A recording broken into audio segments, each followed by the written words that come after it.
All right, welcome to the Young Turks. Cenk, Uygur, John Underlow with you guys. John's cash when he's in his home studio as opposed to Johnny Ty when he's in the studio here. But anyways, we've got a great show ahead for you guys.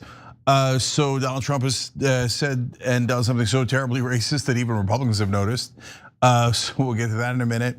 And then of course, plenty of news coming out again about the Epstein files, about Israel, and the impending economic collapse. Meanwhile, the stock market is insane. They don't think there's any collapse coming at all. I mean, Washington and Wall Street are on an utterly different planet. I don't know what happens when these two planets collide. The one we live in and the one they live in. Anyways, let's try to sort it all out tonight. John, what are we starting with? Yes, okay, we'll get to the collapse. Let's start with just our terrible, terrible president. Donald Trump demonstrated once again how utterly disgusting and racist he is to his core with a video that he posted to Truth Social yesterday, and the reaction, they uncharacteristically deleted the video, which you don't often see. So we're gonna show a little bit for you. At first, it's gonna seem like just another conspiracy AI slop video or whatever, like fills Donald Trump's feed on a daily basis, but it's actually somehow worse than that. Take a look. Initiated by a court order, the Michigan investigation team obtained forensic access to a DS200 tabulator, the machine that counts the votes. A Telit 4G wireless chip manufactured in Taiwan was discovered embedded into the motherboard. The voting machine tapes clearly indicate modem engagement and transmission of election data. Some of the anomalies that we noticed in the 2020 general elections, that 5 key states all stopped counting at a certain time in these key battleground states. These were all where the software, the mini machines, ES&S machines were used, the Smartmatic, the GEMS software. So when the vote stopped counting, and this has been noted in other countries as well, President Trump was significantly ahead. When reporting and counting resumed, there was a massive spike occurred that favored Joe Biden.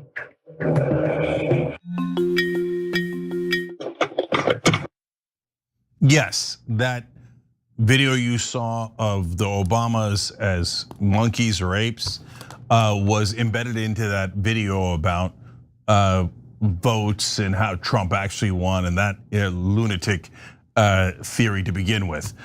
So why did they put that in there? Did Trump know about it? Is Trump going to take responsibility for it? What are the Republican reactions? All those things are going to get sorted out by John right now. Yeah, but every bit of this is absolutely disgusting. And let's not gloss over that Trump is sharing that faux documentary about how the election was supposedly stolen to justify rigging this election. So that's its own brand of disgusting anti-democratic nonsense.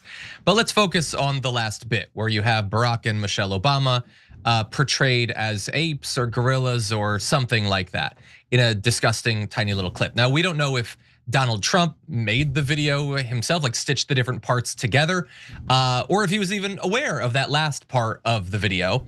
But a lot of people are mad about this. Now, that last bit with Barack and Michelle Obama, that comes from a longer AI video uploaded last year by a pro-Trump account, Zarius X. That's the same apparent outlet that produced the clip of Donald Trump dropping poop on protesters, which somehow they did not delete that one, bear in mind. So this video had the caption, President Trump, King of the Jungle, and it featured a lot of other caricatures. So we're gonna bring up some of that so that you can see. So it starts with the Obamas, and you got, I guess those are chimpanzees, and then we go to Hakeem Jeffries, a different animal. Okay, and then we've got donkeys like AOC. Oh, Pritzker's heavier, so they went with elephant. Oh, that's so surprising. Okay, Zoran is a recent addition. To be fair, Biden appears to be a baboon of some sort. Is this a meerkat, John? Is that what we think? I think that's a meerkat, yeah. Yeah, and then of course, Trump is the lion. I don't know if is that Barry Weiss? I don't know. I don't know who that is. I don't even know who that is. I'm not sure. Yeah, I don't know what she would be doing in this video. On the other hand, there's Harry Sisson, and I don't know what he's doing in this video either. So, these are all Democrats. They're all animals.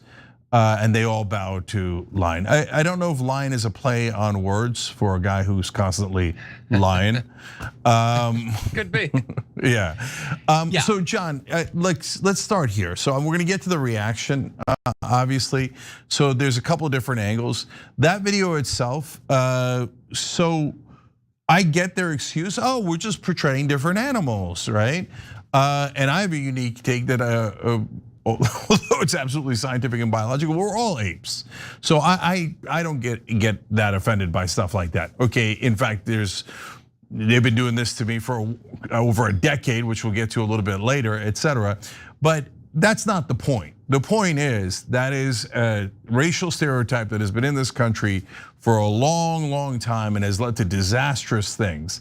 And clearly, like if you don't know that putting black people as monkeys or apes is racist, welcome to America. You've never been here, I guess. No, everyone knows that. So whether that was known or unknown, including, by the way, not just for Trump, but for these guys, because like that cute little excuse with the other animals, right? But it's not unclear what you're doing. And then John, he didn't take any of those other scenes. The only one in the video was the one of the Obamas as apes. Exactly, yeah, and that'll play into the excuses that we're gonna get. And there's multiple layers of excuses here. So bear in mind that video was posted by the president, or at least on his account, and it stayed up for 12 hours before it came down. So whatever excuse they use, bear in mind they left it up for half of a day. So Sophia Kai of Politico wrote this: the White House has deleted the apes video. They finally did after 12 hours, after millions of people saw it. And it said, quote, President Trump didn't see the video, legitimately didn't. A staffer posted it. And for what it's worth, only a small number of staffers have access to his Truth Social account. Okay, and CNN's White House correspondent Elena Treen added that a senior White House official told her, quote, a White House staffer erroneously made the post. And okay, that doesn't actually answer many questions. It in fact begs a lot, some of which are in this next post from Bad Trump Quips, who says, so Trump hires racists and lets them control his social media. And they just choose what to put. There's no actual check on what these racist staffers post. It's the same social media that he uses to threaten people. Or is he actually the one threatening people? I mean, if he's not posting the memes, maybe he's not posting the posts either. And if they're controlling his social media, what else are they controlling? You know, there's a great post up right now by Gavin Newsom who says, oh, looks like AutoPen is in control of Trump because now anything he does that gets a negative reaction, it wasn't actually him, it was somebody else. And also, who? What do you mean a staffer? Which staffer did this? Which staffer chose to put up this election conspiracy nonsense and then for some reason decided to pluck to 1 second out of a year-old meme video and then put it in there, and not of AOC, not of Schumer, whatever, but Barack and Michelle, for some reason, put into a video about the 2020 election, which Obama was not even president for. Like again, I know that they think that's a great excuse. Oh, we'll just say a staffer did it. Then say specifically what staffer and explain why they were canned for posting an explicitly and intentionally racist video on your social media. But they're not doing that, Cenk. They're hoping that people will just move on. Yeah, so now we're gonna get to the heart of why he did this. But first, before we do that, I gotta give rare props to Gavin Newsom here. He tweeted, wow, the White House says Trump doesn't write his own tweets. AutoPen? Okay, yeah. So that's a good one. I may get congressional hearings around who the real tweeter is, and we find out who's actually running the White House. So we are asking you guys on TYTea.com, why did Trump post a video? A, because he's a racist. That's certainly a possibility, and a very significant one. B, he didn't know it was posted, so he says, oh, well, the staffer did it. I didn't know it was posted. C, a distraction from the Epstein files. D, to try to get some portion of his base back. So, yep. John, that's a theory, right? Which is, look, let me throw something racist in there. And maybe it's a combination of those answers that I just read you guys. Be a nice distraction from the Epstein files. We'll go back to me just being a racist. At least it's not like betraying the country on a meta level, right? Mm-hmm. And he, whether his base is and what percentage of his base is racist or not, Trump thinks his base is racist. So he's throwing out some red meat to what he thinks is his base in order to try to distract them. So that's my best guess as to why he's doing this. Our audience is voting pretty significantly. No, he's just racist, which is also very, very, very possible. And it could be both. What do you think? Yeah, look, some people also think, yeah, just it's intended to be a distraction from the other terrible things going on, like gunning down American citizens. Trump and Jeanine Pirro saying, yeah, your Second Amendment, that's not worth anything. And they got negative reaction for that. Maybe it's to distract from the fact that his name shows up in the Epstein files more times than Harry Potter's name shows up in all the Harry Potter books combined. I don't know, there's a lot of bad stuff. It is literally true that his name appears more often than Harry Potter appears in all the Harry Potter books. Wow. But yeah, there's a lot to distract from, and I don't know. What I do know is this: that's a terrible, vague excuse. And you know what they didn't even do in their crappy excuse? They didn't even apologize. Like Trump, like imagine if you had interns that managed your Twitter account and could post there. Like sometimes it's you, sometimes it's them, and they post something racist. Or is Praveen just gonna put out a statement saying it was somebody else and you never address it? You never apologize for that going out in your account? That wouldn't fly for us, but for some reason it's supposed to fly for the president of the United States. Yeah, of course. And we all know his thing is, never apologize, right? All right, fine, but then don't complain when someone calls you racist. By the way, now turning to that, John, it's not just us now, it's a lot of Republicans, including there was a caller on NPR that just lit into him who's a 3-time Trump voter saying this man is pathetic. Yeah, I'm gonna turn that in 1 second. I just wanna make a quick prediction. By Monday, we'll have a report from inside of the White House that Trump is furious that they took down the video. By the way, that's my prediction. You know what? On that note, John, sorry, one more thing about that. Yeah, like this is, if you don't know, this part of the story is absolutely crystal clear. This is Trump 101. He makes someone do something, or in this case, it was him. Like, did he edit the video himself? No way, he doesn't know how to edit, you crazy, right? But did he do this wild ass post where he put it up? Of course it was him and not a staffer. That he's doing this, he's putting up 1,000 tweets an hour, right? And there's no staffer doing that, it's him. And we can tell when it's a staffer. It'll accidentally have largely correct English, right? But then he throws this, whoever this guy they're gonna pretend, I don't know if they're ever gonna name him, right? Maybe it'll come out in the third half of the Epstein files, right? But like, it wasn't me, I'm not responsible, says the strong leader, says the lion of the jungle. Come on. That's the alpha. In any event, let's turn now to those reactions. The reactions to the video that Donald Trump posted, the racist one with the depiction of Barack and Michelle Obama, is pretty quick actually, a negative reaction. And not just from the people that you might expect, progressives or even centrist Democrats, although they were incensed as well. Some Republicans have been pretty clear that they don't like this. Senator Tim Scott said, praying it was fake because it's the most racist thing I've seen out of this White House. The president should remove it. So that's good that he was calling for it, and he called for it to be removed before it was removed and maybe contributed to it being removed. That's good. I would love to know what the next most racist thing he's seen from the White House is, because evidently he's keeping track. We had Representative Mike Lowell. Hold on, John, before you go to the rest, I gotta jump in on Tim Scott, because that's the most important part of the story from a political perspective. Why?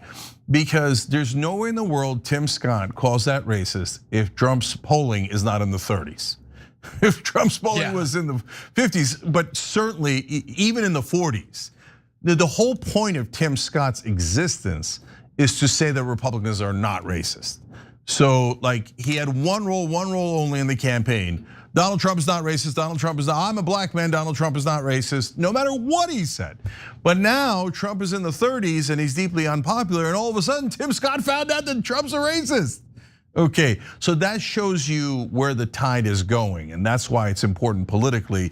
If Tim Scott is backpedaling out of the room of Trump and not doing his primary job as a Republican, that means the Republicans are where Trump's starting to be an albatross around their neck. 100%. Representative Mike Lawler wrote, the president's post is wrong and incredibly offensive, whether intentional or a mistake, and should be deleted immediately with an apology offered. The deletion has happened. Again, the apology has not happened. And when someone asks him at his next press conference about it, he is going to demand they smile so hard. So he's not going to like that. Badia Ungar Sargon said, this is gross and racist. The president should delete it and apologize. The clip with the Obamas is the last 2 seconds of a minute-long clip on voting machines being hacked. So maybe Trump didn't watch it till the end. Maybe he didn't even post it himself. If that's the case, he should say so. Well, the White House said so, but he hasn't said anything. He's apparently just doesn't have the testicles to actually own up to what he did, or at least what happened on his account. And so bear in mind, they haven't apologized. They have now said that it's some staffer. You don't get to know who. They are under the same veil of secrecy that all of Epstein's co-conspirators are under. Earlier in the day, interestingly, Press Secretary Carolyn Leavitt told PBS a very different cover story, which was, this is from an internet meme video depicting President Trump as the king of the jungle and Democrats as characters from The Lion King. Please stop the fake outrage and report on something today that actually matters to the American public. And so she implied, well, obviously we're never gonna take anything down because we never do, but oops, in this case, they actually did. But honestly, her cover story there that it's just taken from a meme video, again, begs way more questions than it answers. So first of all, why was something from that meme video added to a voting machine thing that has nothing to do with Barack Obama? That's very strange. Why, out of all the stuff in the meme video, was only the clip of Barack and Michelle Obama taken out? No Chuck Schumer, no Hakeem Jeffries, just people who aren't involved in the election. Also, by the way, I don't know if you've seen The Lion King.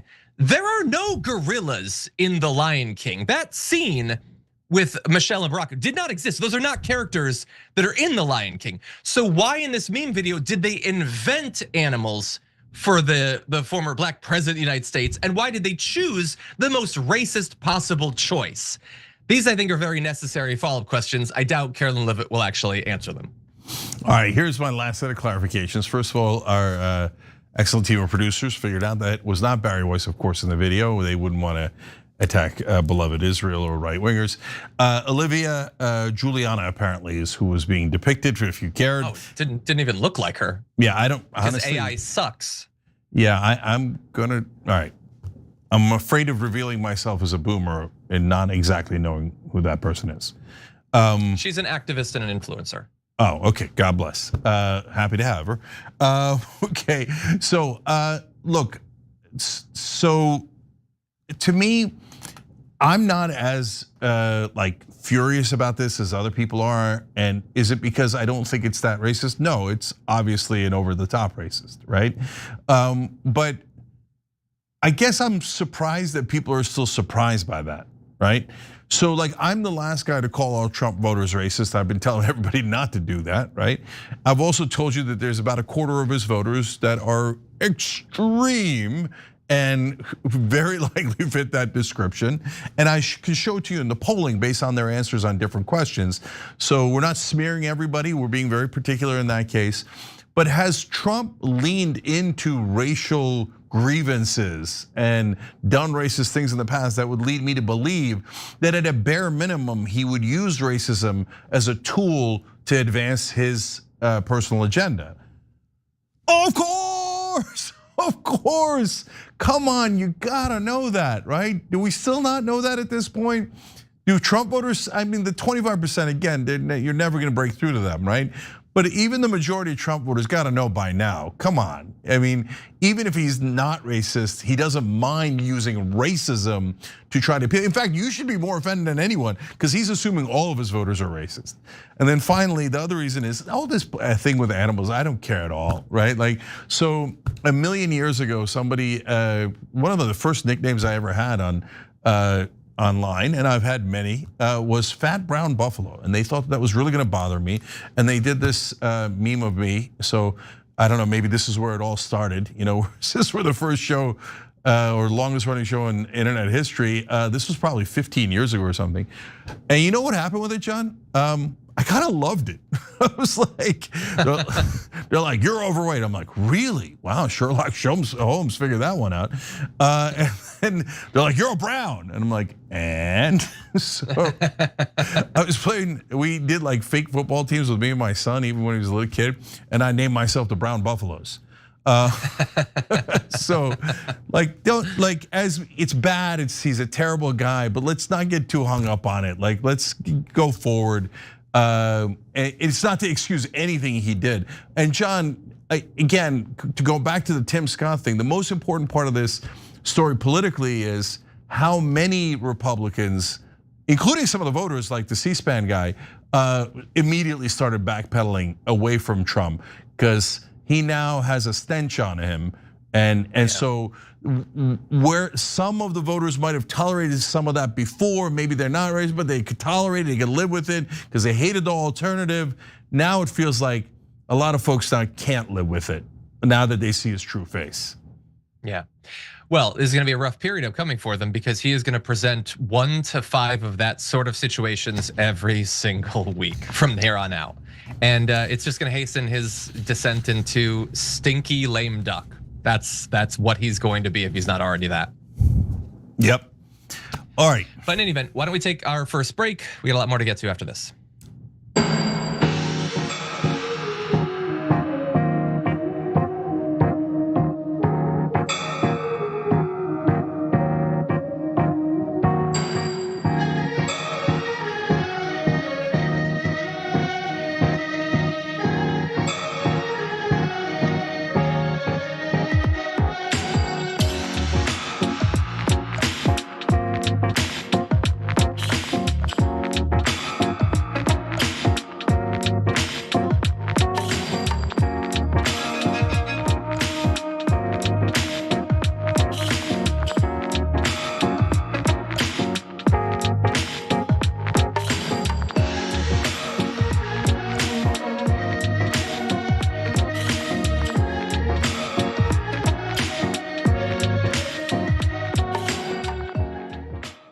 All right, let's go to our members on TYTea.com. Starry Night Squirrel Dragon, already a fun name, says, I just love you.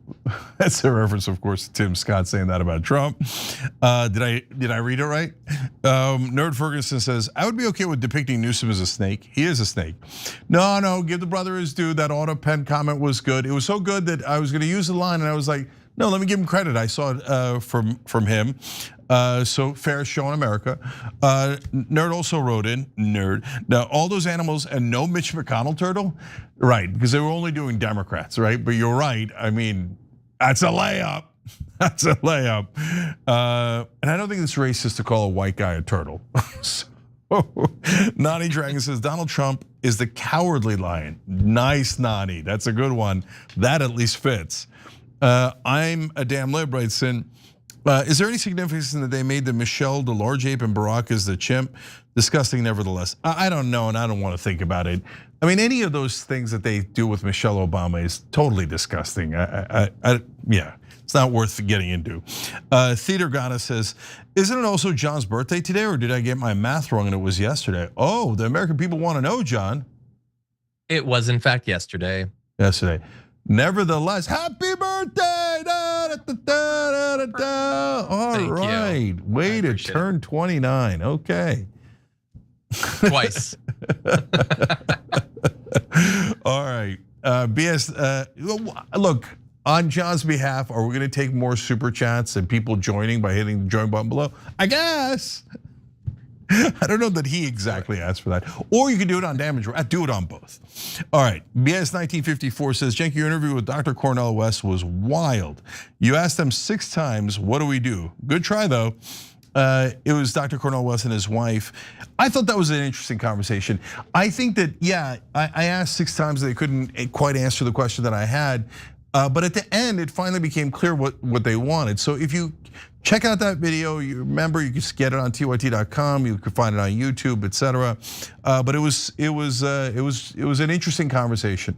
I think they just wanted people to acknowledge that Iranians actually do want a new regime, and they feel like no one's like talking about what they want. And so, okay, that's definitely fair. Sepperkoff 1223 says MAGA didn't vote for populism. They didn't vote to fight the establishment, not to combat the status quo. They voted for the racism. I swear to you that's 25%, brother. And maybe it's larger, and maybe I'm wrong, but not all the Trump voters. No way. There's tons of them that already hate him. There's tons of independents. You can see it in the polling. It's not just me guessing or like reading the tea leaves on social media. The polling clearly shows the independents who voted for Trump, and even about 20% of Trump voters are now really pissed at him. It was because it was about inflation and representing the real guy.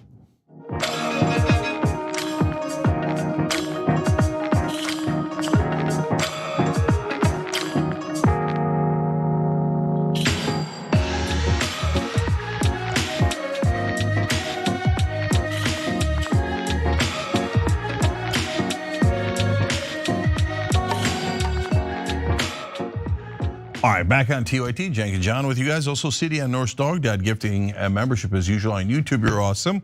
And Eclectic Miscellanea writes in on a super chat, which is unusual because he's a TYT member and usually writes in from TYT.com, where we read the comments a little bit more.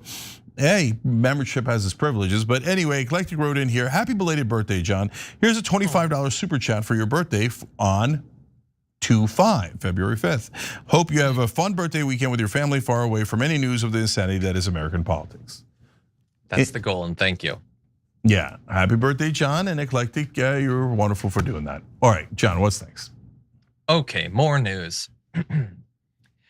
This morning, Israeli Prime Minister Benjamin Netanyahu claimed that despite all of the evidence to the contrary, Jeffrey Epstein was not ever, in fact, working on behalf of Israel. And we're gonna debunk that claim in just a minute, but first, Cenk, what are your 2 cents? Yeah, well, you're gonna see here in hilarious fashion how he worked for Israel.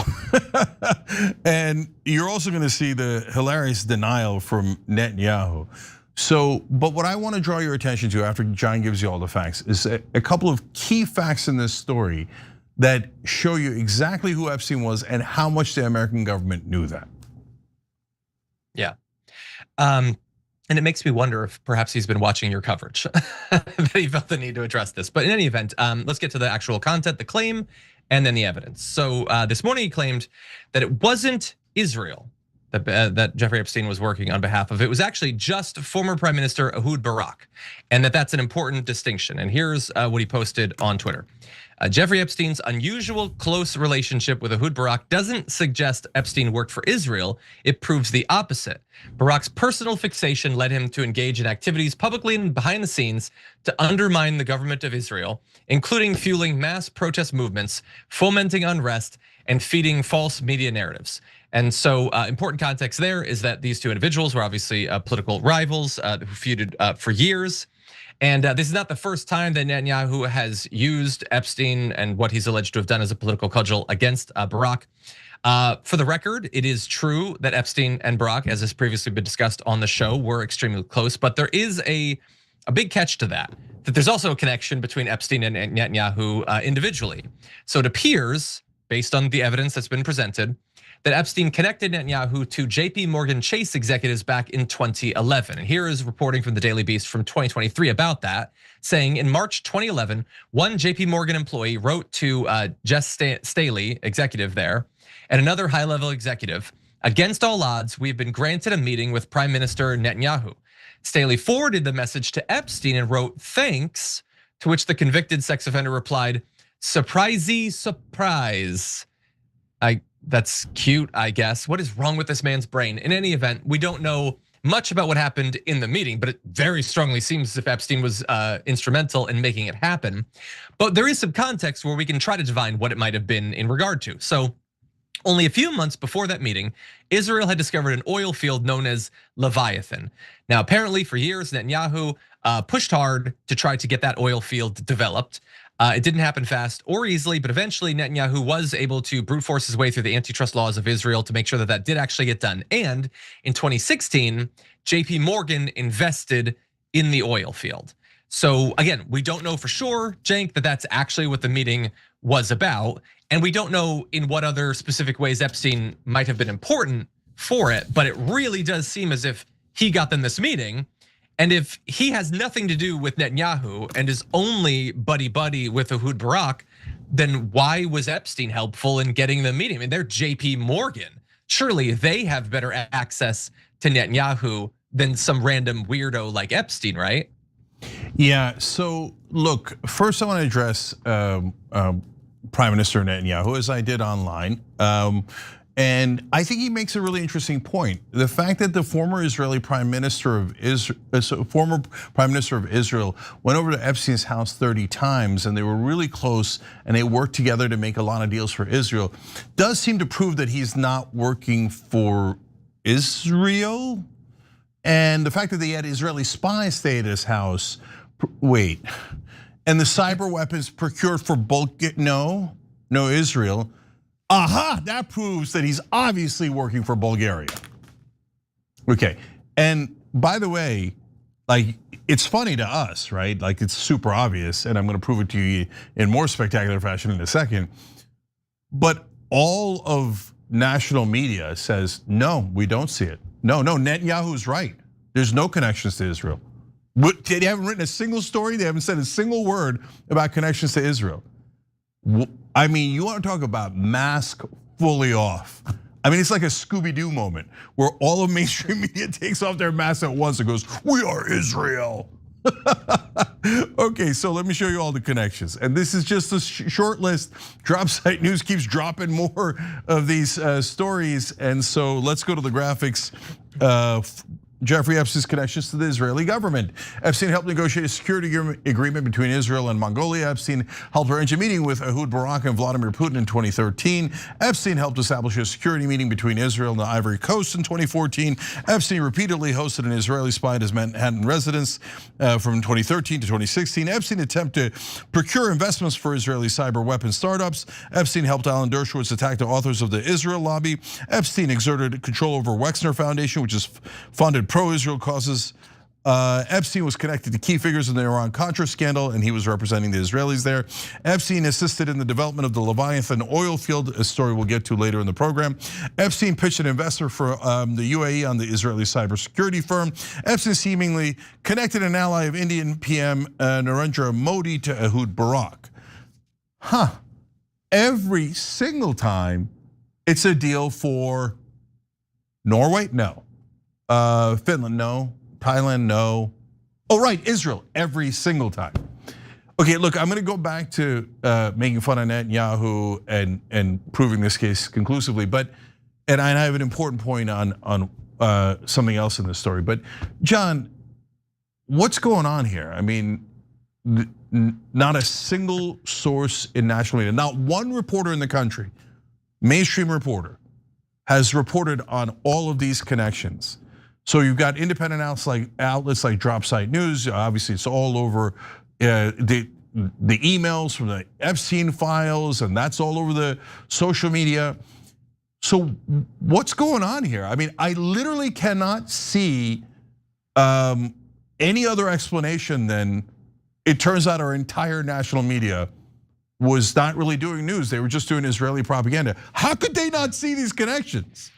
Yeah, well, the interesting thing is there's a lot of justifiable frustration in the media that we get hints of some of the stuff that happened now in these files, but we don't have the names. We don't get to know if they were interviewed. There's so much stuff we don't know that we'd like to report on, but we just can't. Meanwhile, there's stuff that you could but don't want to. That's strange. And especially in a media environment where, man, they can throw together a documentary a day after criminal charges of a celebrity, a day after somebody dies. They're putting together 3 documentaries and a series on Hulu. There's analysis of everything, especially if it's mysterious. And this is mysterious and it's high profile, and they know that people are really interested in Jeffrey Epstein and what he got up to. It's just from the very beginning, there's been very little attempt to explain the how and the why of any of it beyond just he's a pedophile monster. In terms of his money, in terms of why all these connections, why did he know all of these people? There just doesn't seem to be a desire to get involved. The issue is that we need somebody on the inside to to come clean with, have they been talked to? Has guidance been provided from the top down? Like, why is it that so many have decided not to talk about these various connections? Ironically, what we need is a whistleblower within media organizations. Like a journalist to raise their hand and leave the organization or within the organization and go, what are we doing here? Why is every editor I have telling me not to report on the most important story and the most obvious connection? Are we really gonna ignore all of this? Are we going to actively lie to our readers and to our viewers and pretend this was Russia? Come on, because the Russia one shows you, no, they're actively lying. I mean, the last line of the New York Post piece was hilarious because they're like, and the Ghislaine Maxwell is connected. Of course, the dad is of course Robert Maxwell. I'm like, oh my God, they're gonna mention Israel, right? And they're like, who was of course a well-known Russian spy. I was like, oh, come on. He stole America's nuclear secrets and gave them to Israel. He got a state funeral in Israel, buried in the most holy place there is in Israel. The prime minister showed up for his burial. And then they're actively telling you, our national media, that he was working for the Russians when he couldn't even get a meeting with Putin, and he's begging the NATO guy and the Norwegian foreign minister or prime minister, please get me a meeting with the Russians. Come on, no, our media is giant liars, unbelievable. I mean, I've told you that they're liars for like the last 20 years. Oh, donor money, I don't see it, where is it? Oh, I bet it has no effect in politics. So either every national media reporter that covers politics is like literally the R word, like just literally, like can't get out of bed. What is socks? I don't know. Or they're all actively lying on behalf of Israel. It's insanity.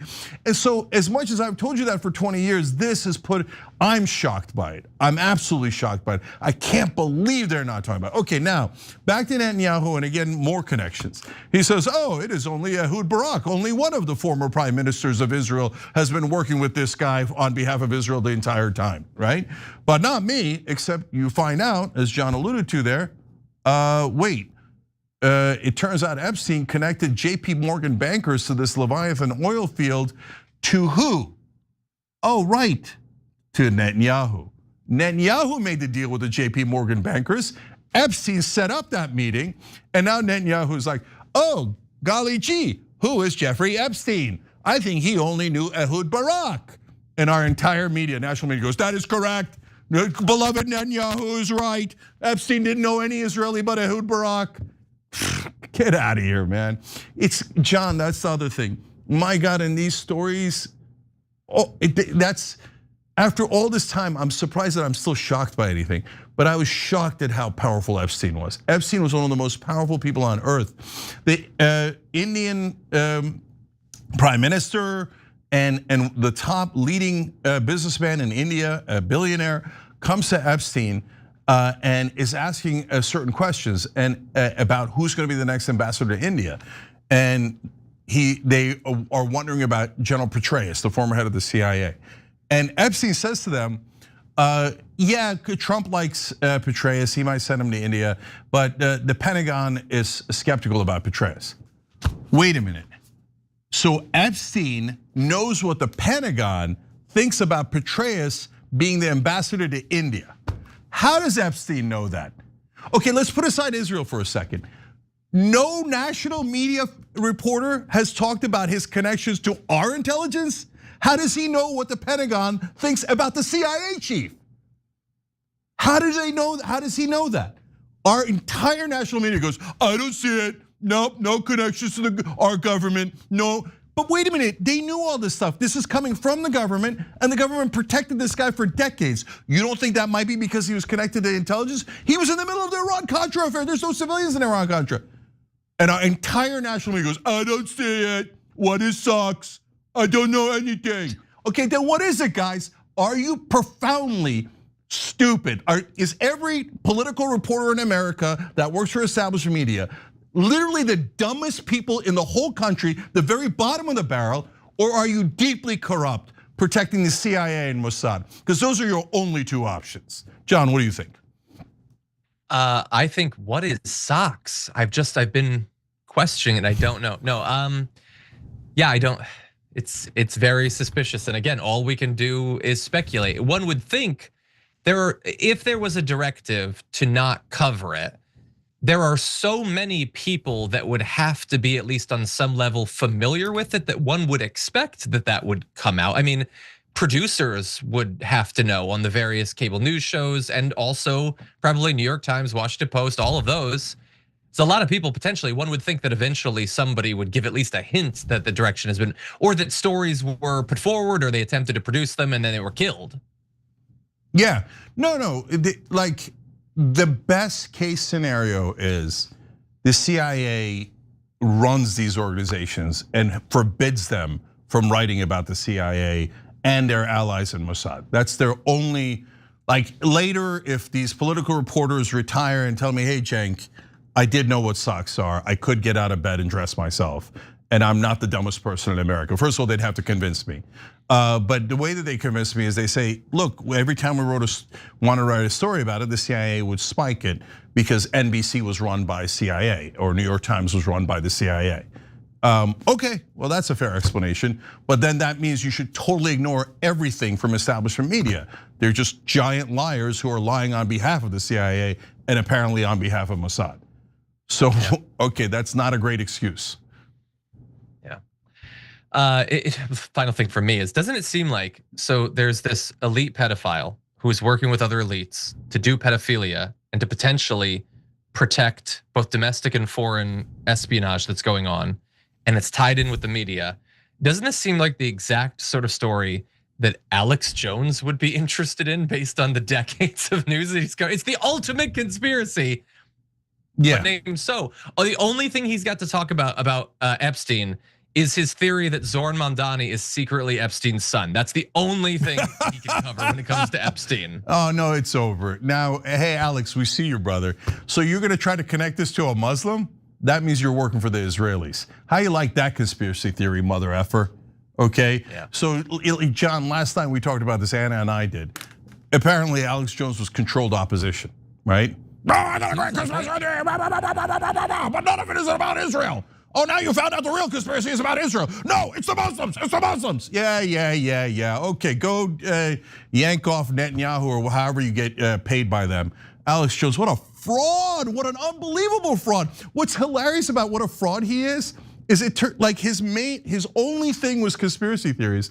And it turns out that he couldn't even figure out the biggest conspiracy in America. Even if he was being honest, then again, you're not very good at your job if your job was conspiracy theories. But God, that is amazing that it looks like the guy who was planting all the conspiracy theories. And now if you think about it though, it starts to make sense. Every conspiracy out there but Israel. Like, I mean, you want to talk about a bag of squirrels? He threw a giant bag of squirrels at the whole country. The distractions everywhere. But the minute it turns to Israel, he's like, no, not Israel, not Israel. Okay, Alex, okay, all right. We 100% see you, brother. Now, last thing, guys, Leon Black. Leon Black is the guy who had the vicious rape that was described in the Epstein files of a 16-year-old girl who had Down syndrome and was autistic. And he bites her, he draws blood. He's a sick man, according to those allegations. He pays Epstein $158 million for financial advice. That's for extortion, right? It appears, allegedly, but it was super obvious. Okay, why is Leon Black not arrested? Why is there not an investigation of Leon Black? Isn't that super weird? If you're an FBI agent and you get those things, those emails that are in the files and those notes from the survivors that are in the files, when we read it to you earlier in the week, wouldn't you immediately start an investigation on Leon Black? But yet, there was no investigation at all to this day. Forget being arrested, there's not even an investigation. Okay, obviously our government is guilty. Obviously our government is protecting the predators, is perfectly aware that young American girls were being raped, and our government covered that up and let it continue decade, not just year after year, decade after decade. That's how sick our government is. And to this day, no charges against Leon Black. And meanwhile, the entire national media is like, could it be our government? Shush, shush, it's definitely not our government. It's definitely not Israel's government. Okay, then obviously you're not in news. You're all frauds. You're all in the propaganda business, and you disgust me. So I'm proud now to declare TYT the top news organization in the country, at least video-wise, because apparently no one else is actually doing news. To be fair, there's other independent shows that are also good, Breaking Points and the others. And thank God for Drop Site News. Brilliant reporting, humiliating the rest of the press, and outing them as the propagandists that they are for the CIA and for Israel. All right, we got to take a break. We'll be right back.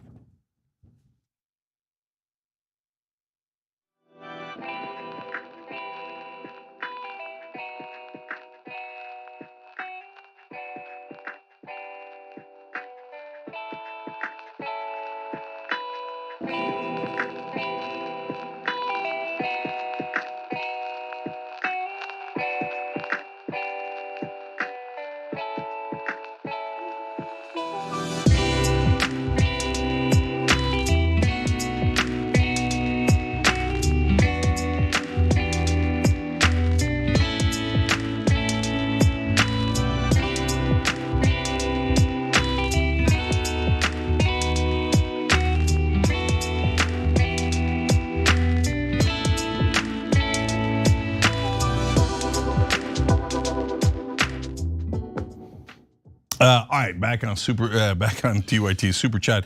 Constantine Kavira says, "Happy Monday, huh?" Oh, it is Friday. Well, I'm glad to be wrong on that. So he's been doing that all week. Thank you, Constantine. Appreciate it. You finally did catch up with us. And he's just there helping the show. He's awesome. All right, Marco Antonio P says, Drop Site News is doing the best job ever. Couldn't agree more, Marco. These are YouTube members now, members of the Young Turks on YouTube. The Bull Moose Network says, here's the thing, Cenk, most people older than you still watch legacy media. The station I work for is adamant that radio is going to make a comeback. Older peeps trust corporations. I know, brother. So I'm not in the camp of mainstream media is irrelevant. That's why I'm ripping their face off, proverbially and rhetorically, right? Because they have a mind lock on people above the age of 65 for sure, but even into the 50s, right? And so, unfortunately, they're brainwashing machines, and they've brainwashed so many older Americans into believing fantastical, nonsensical things. Joe Biden is young. Our government, golly gee, they didn't know all these files that came from our government. They didn't know that Epstein was raping all these girls, and so were all of his incredibly powerful friends. Oh, golly gee, they just didn't happen to prosecute any of them. I mean, what a giant bag of liars. There's a lot of bags in this today's show, right? But when I talk to someone that still watches legacy media, it's hard to communicate with them. I mean, you remember the Trump cult. There's parts of the Trump cult certainly still exists, right? And you can't talk to them. You can't talk sense to them. Now, if you watch cable news, you can't talk to those people. You're like, hello, do you know who Jeffrey Epstein is? They're like, yeah, I think I heard of him. Do you know that he's connected to Israel? Oh, you anti-Semite, conspiracy theorist, Morning Joe, I found a conspiracy theorist. Like, come on, man. Anyway, Simon Moody says, so if it's the most racist thing, it's list all the other racist things, please, Tim. He's saying to Tim Scott, that was the exact point John made. Marco also wrote in lying lion. I like that point, similar to the point I made.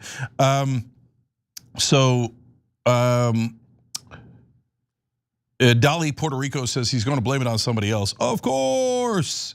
Catch a Butterfly on Twitch says, happy birthday, Dragon Zaddy. I love that.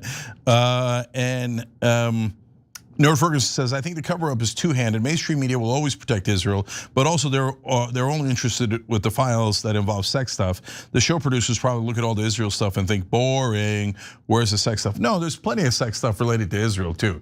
No, they're not gonna report on Israel. They work for Israel. And by the way, mainstream media, I'll go pull an old online media thing on you. Prove me wrong. I'll set up a table if you like right outside of CNN headquarters or New York Times. Prove me wrong that you don't work for Israel. Report once on the connections, come on.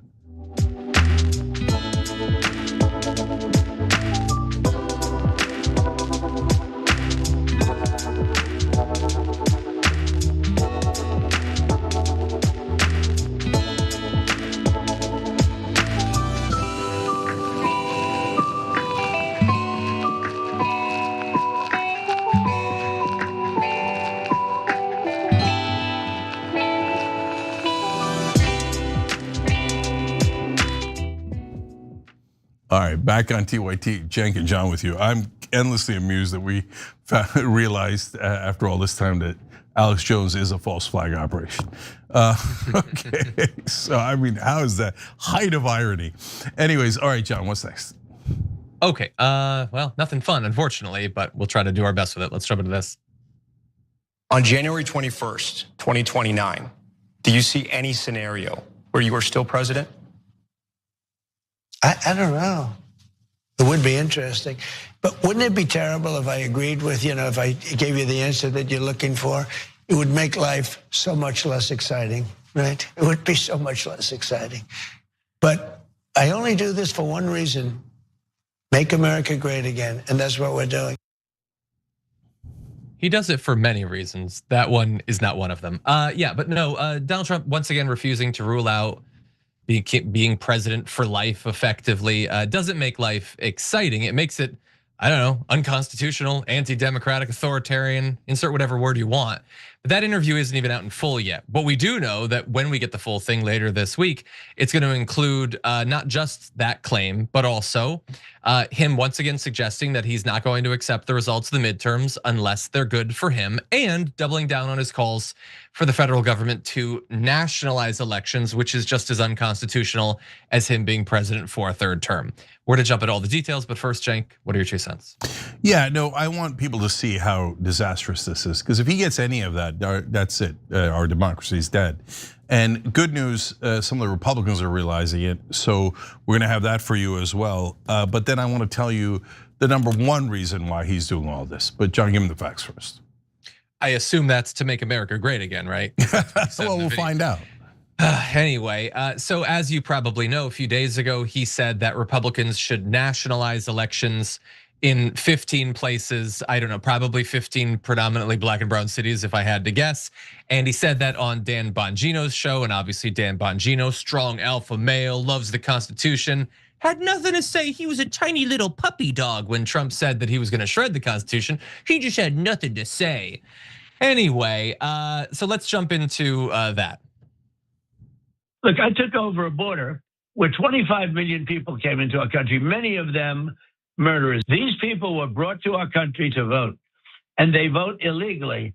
And amazing that the Republicans aren't tougher on it. The Republicans should say, we want to take over. We should take over the voting in at least 15 places. The Republicans ought to nationalize the voting.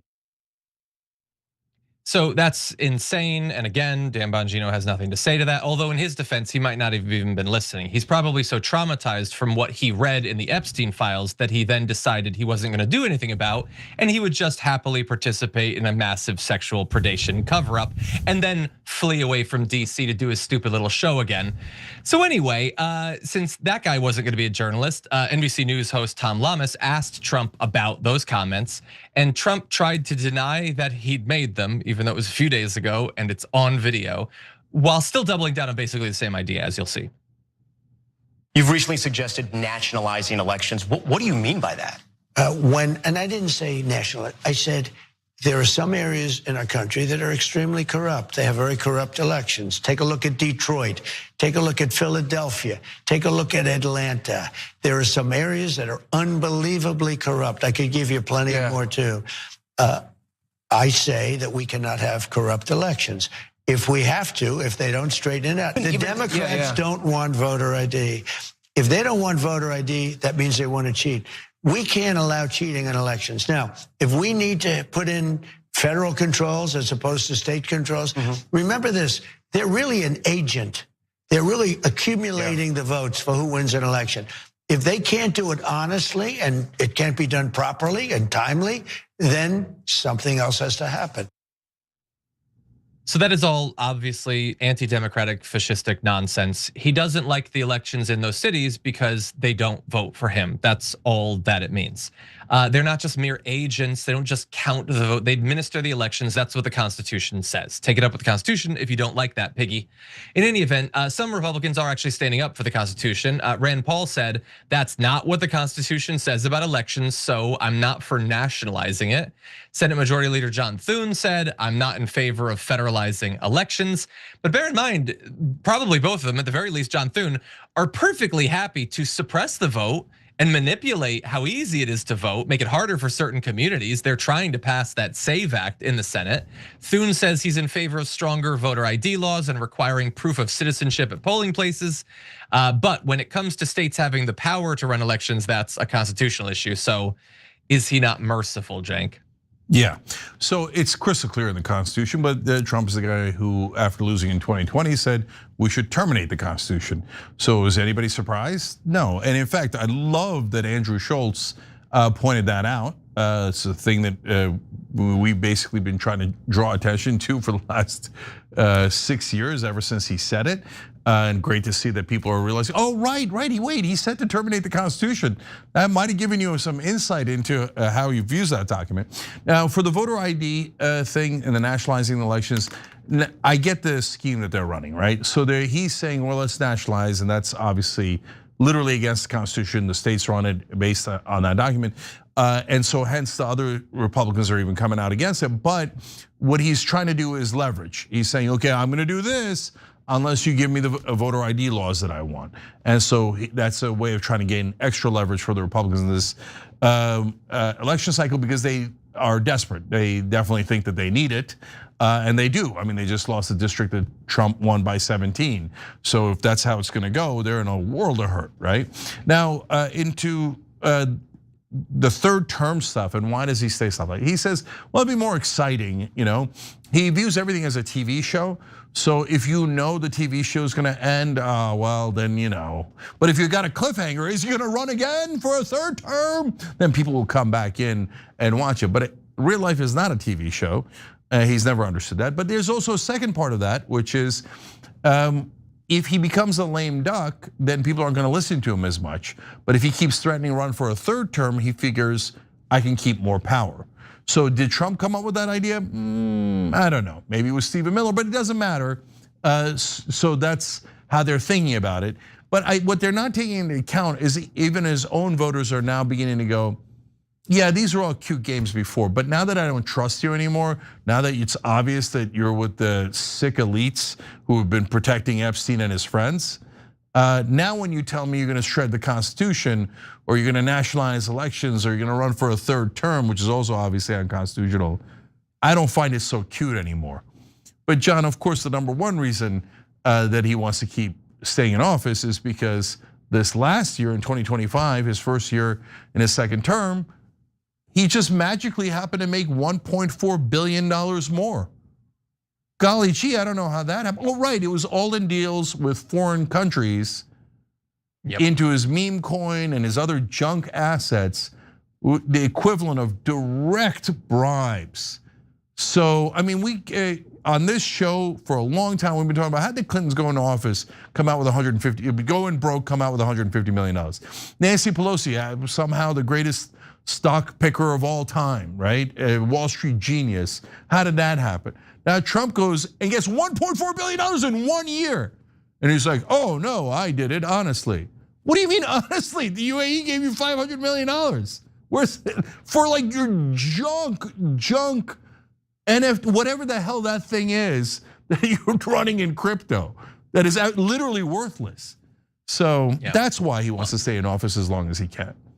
Yeah, and also more opportunities to sue our government and steal billions of dollars from the taxpayers, which is what he's teeing up right now, which is exciting. I'll give him that. Anyway, what's the plan, Cenk? All right, one more story real quick. Okay, let's jump into this. The dollar today, the dollar index is at a 4-year low. Against the Swiss franc, the US dollar is at an all-time record low today. Consumer confidence just plunged to a 12-year low. And as you said, gold is at an all-time record high. So, Trump is trying to sell the US economy as, the hottest in the world. But according to consumers and investors, it is the coldest in the world. If you had to grade the economy, you'd have to give it an F. The main reason, though. Now that brother's on the right-wing side, so that was an interesting comment. I agree with him completely. But the thing that's important about this story is there's two facts in here that shows you why people are so frustrated with affordability and why this economy is going to crash. So John, give us the facts. Yeah, and I just want to say that my favorite part is the end where the host is like, whoa, whoa, whoa, whoa, you're not allowed to say that. How dare you point out that the economy is doing poorly? Now, bear in mind, he can be part right and still have his own interests that he's pursuing, and that is a possibility. This guy, Peter Schiff, has a precious metals investment company. So when he goes on the air and he's like, oh, gold's at really high levels, it kind of is in his interest to hype that up, but that doesn't mean that he's wrong necessarily. The price of precious metals has increased significantly over recent months, even though there was apparently a big sell-off over this last weekend. It's not a thing that I keep track of myself. And there has been a loss of faith in the US dollar, as there's been a loss of faith in pretty much everything having to do with America. So he could be onto something, and we're gonna give him a chance to make the case a little bit more. And you'll see that again, the host is not a big fan of what he's saying. Except for the yuan at the moment. The US dollar is weaker against all major currencies. In fact, it's hitting a 4-year low. Sometimes people say, well, you don't want too strong a dollar because that means multinational companies here in the United States, their products become more expensive. So where's the sort of middle ground here? The dollar is weaker across the board. And this is a vote of no confidence in the US economy, in the US government's ability to manage its finances. The nail in the coffin was the big, beautiful bill, because before Trump was elected, there was actually some hope that the US might actually, get a handle on spending and cut government spending. You had Elon Musk coming in with Doge, but unfortunately they ran him out of town because there's no stomach, even in the Republican Party, for cutting government spending. So the deficits are running out of control even more now than they were before. And now you have Trump antagonizing the world with tariffs that aren't really on the world. The tariffs are on Americans. Yeah, and so that was pretty rough, but also accurate. And he goes on to say, we don't have time to play the clip, but he goes on to say that basically the way that he's antagonizing the world and with the tariffs is causing other countries to move away from the dollar, and all of this is negative across so many different areas, Cenk. And yeah, you don't really see perspectives like this on Fox Business. First of all, they don't bring leftists on, but especially having a right winger on and saying these sorts of things is certainly rare. Yeah, he's definitely correct. It doesn't matter what part of the political spectrum he's from. Everybody can have their own financial incentives. It doesn't matter. There's stone cold reality. So let me share two facts with you that are devastating. Number one, the Gini coefficient is at a 60-year high. And I know what you're thinking. I can't believe it. No, I'm kidding. Most people don't know what the Gini coefficient is, but let me explain what it is. So it measures basically wealth inequality, because what the real underlying measure that it's taking is wealth concentration. So wealth is concentrated more than it has ever been in the last 60 years, as long as they've been measuring it. The last time that it was this high was right before the 2000 crash, where the dot-com bubble burst. And so the fact that the Gini coefficient is this high is alarming people. Apparently none of them work on Wall Street though, because today the stock market broke a record. It crossed 50,000. It's insanity. A mania like this, this is a bigger mania than I saw in 2008 and I saw in 2000. So the Wall Street has lost its frickin' mind. No matter what happens, they're like, buy. But wait a minute, guys, what are you buying into if nobody can afford anything? Which leads to the second devastating fact. I wanna show you graphic 1 here. This is personal outlays by income group. What this is called a K-shaped economy. What you're seeing go down on the chart is the bottom 80% of Americans by income. That's their total consumer spending and non-mortgage payments. And what you're seeing that's going up is the top 20%.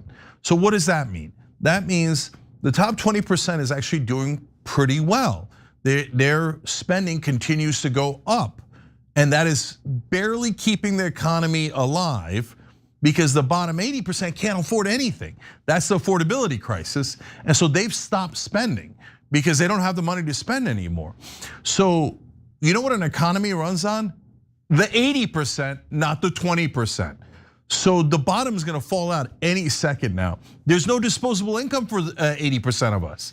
But the reason why no one's doing anything and why Wall Street is blind and Washington is blind is because they're all, like literally every single one of them is in the top 20%. So they're, and in fact, the great overwhelming majority of them are in the top 2%. So they're looking around like, this is the best times America's ever had. I don't know what to do with all this money.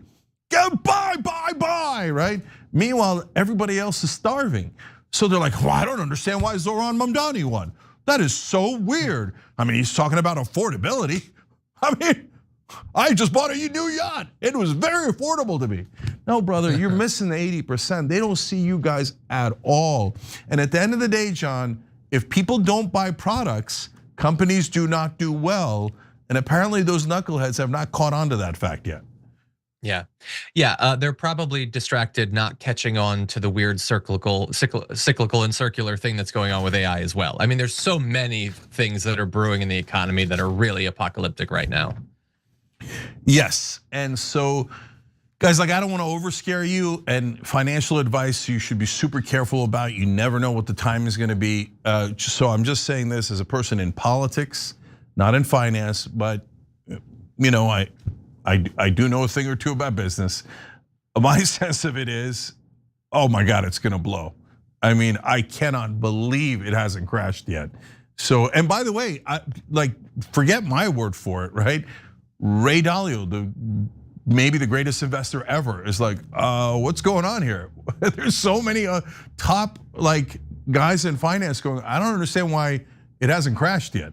So, but no, they're like, AI's gonna give you robots that cook, buy. Who are they gonna cook for? Nobody's gonna have a job afterwards. We're gonna head to massive unemployment because of AI. That's on top of the wealth inequality and all the other things that are happening. Last thing, corporations, and they have to do this by law. They have a fiduciary responsibility because of the insane ways that we have written our laws. We created these monsters, these robots, these machines that have taken over. Think about it, guys. In order to maximize profit, they have to get all their workers to a place where they can barely survive. Because if they're making more money than a salary that allows them to barely survive, then they're paying them too much and not maximizing profit. So since the 1978, when the Supreme Court legalized bribery, all that the donor companies have done is give donations to the politicians to let them run everything, to rig all the rules on behalf of corporations and against the average American. So what they've done is they've lowered your wages so you could barely survive, and then you're hooked on them. You need their health care from them, you need your job to barely survive from them, otherwise you're gonna lose your house, you can't pay the mortgage, etc. And they've jacked up the prices to what? In order to maximize profit, they've jacked them up to the maximum you can pay. That's why 80% of us are getting squeezed. But it's a short-term play. And John, you'll appreciate this last analogy. You say it often. It's the dwarves digging and digging until they release the Balrog. And my sense is the Balrog is like 2 inches away from the surface, and he's thinking, give me a little bit more digging. I'd love to see that scene, actually. They should have shown when that happened. But thank you for the effort to bring me into your world. All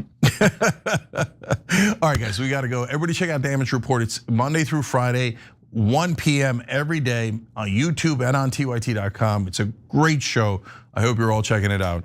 And thank you, John, and happy birthday, brother. Thank you, I appreciate it. When we come back, Epstein does more deals for Israel. That's why he must be Russian. We'll come right back.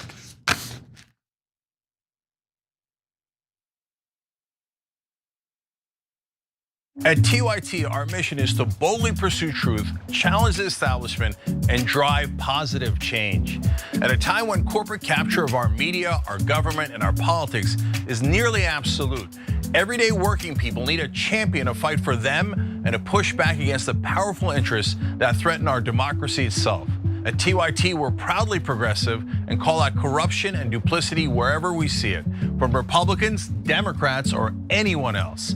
And unlike mainstream news media outlets, we're not beholden to corporate advertisers, to defense contractors, to Wall Street, or to big pharma. We only have to answer to our audience, and for nearly 2 decades, we've accomplished that by delivering honest, timely, and insightful perspectives on the day's news without fear or favor or concern for whose toes we might step on or which powerful elites we might offend. And while we're super serious about the news, we also manage to do it in a way that is fun and lighthearted. We can do this together and serve our audience, and yes, have fun doing it.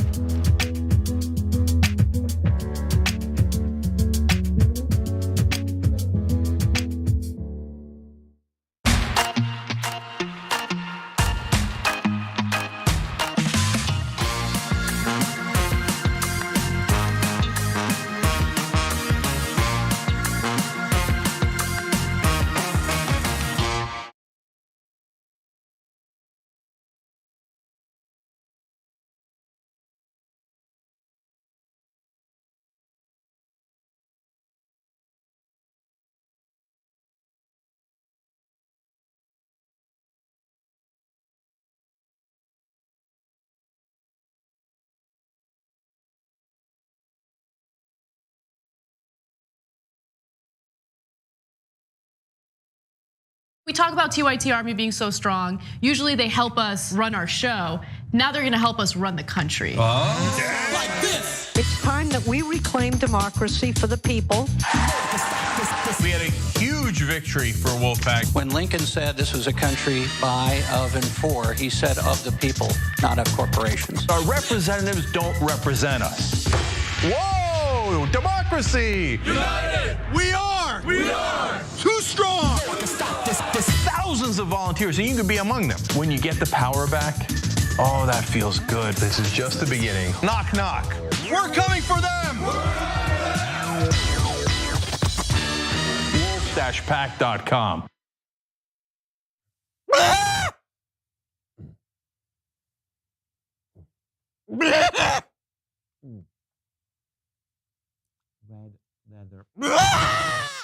Mayweather will knock out Pacquiao. Floyd beats his wife.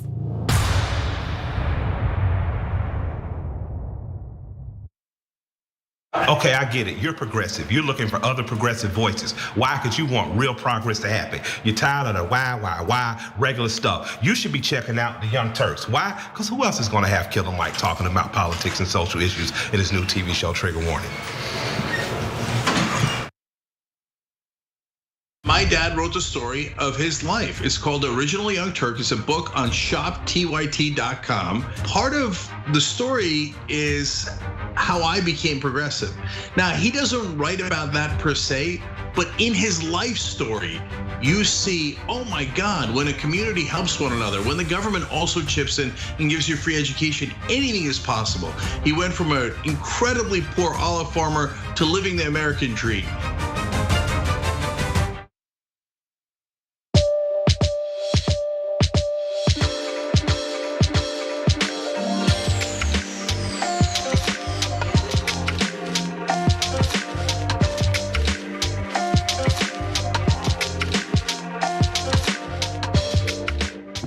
All right, back on TYT, Cenk Uygur and Jordan Yule joins us. Jordan, great to have you, brother.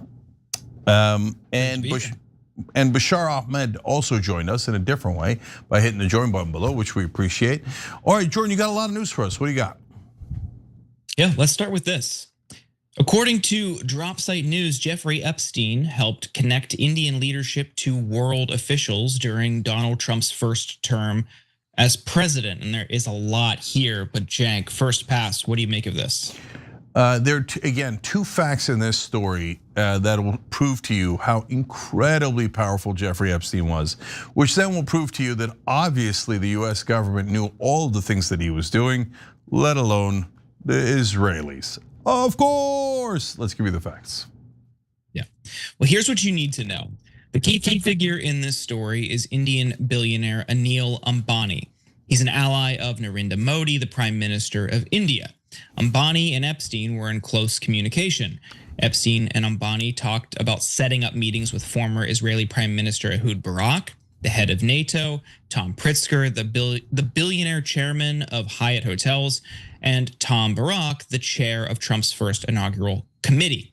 We don't know how many of those meetings actually materialized, but what's clear is that Ambani wanted to be in contact with world officials, and Epstein was willing to help connect him.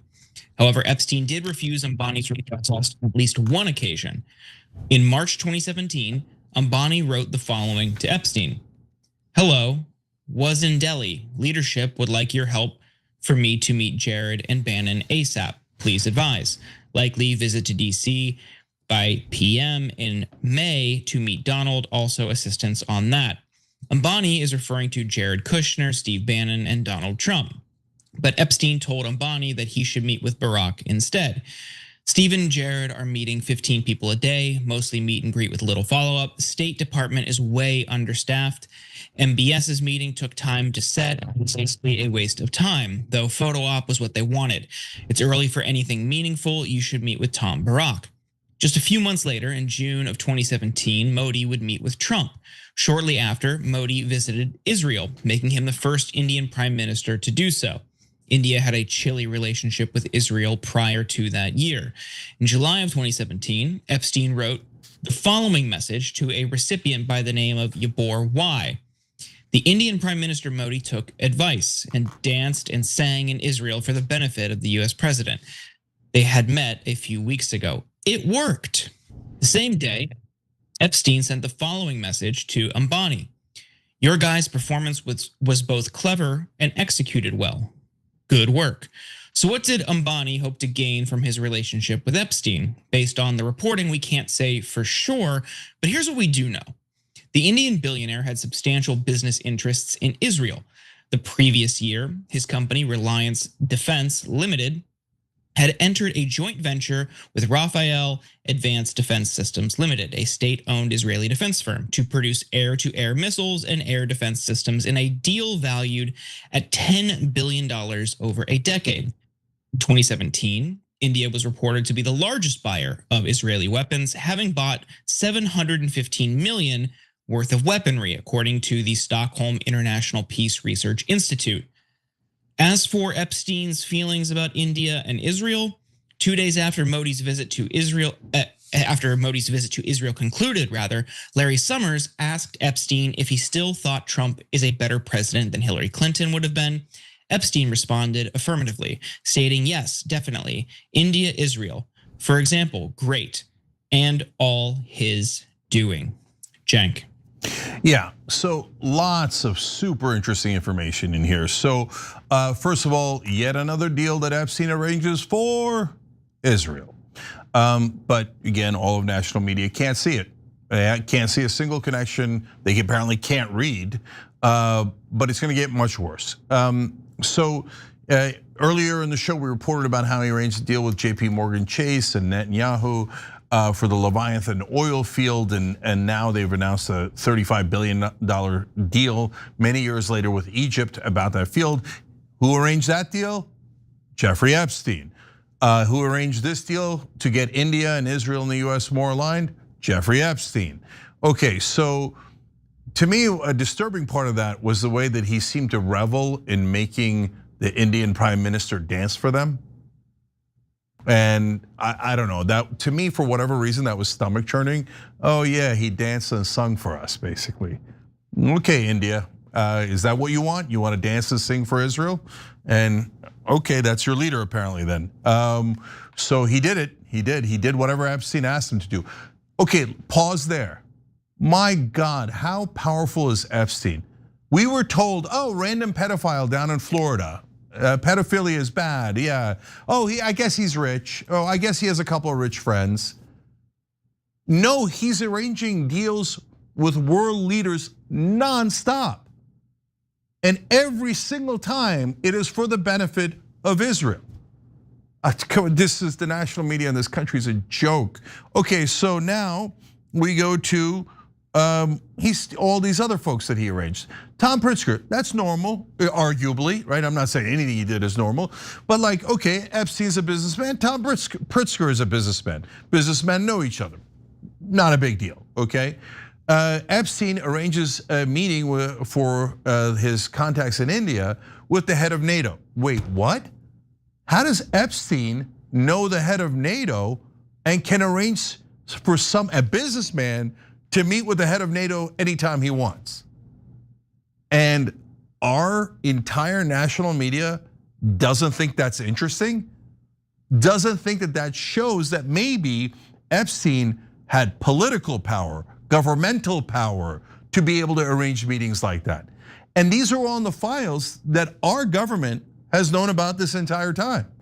So our government knew that one of the most powerful men on earth who could arrange almost any meeting with any foreign leader or the richest man in the world was running a pedophile ring where other super powerful and rich people were participating, and not only never told us about it, but covered it up on his behalf.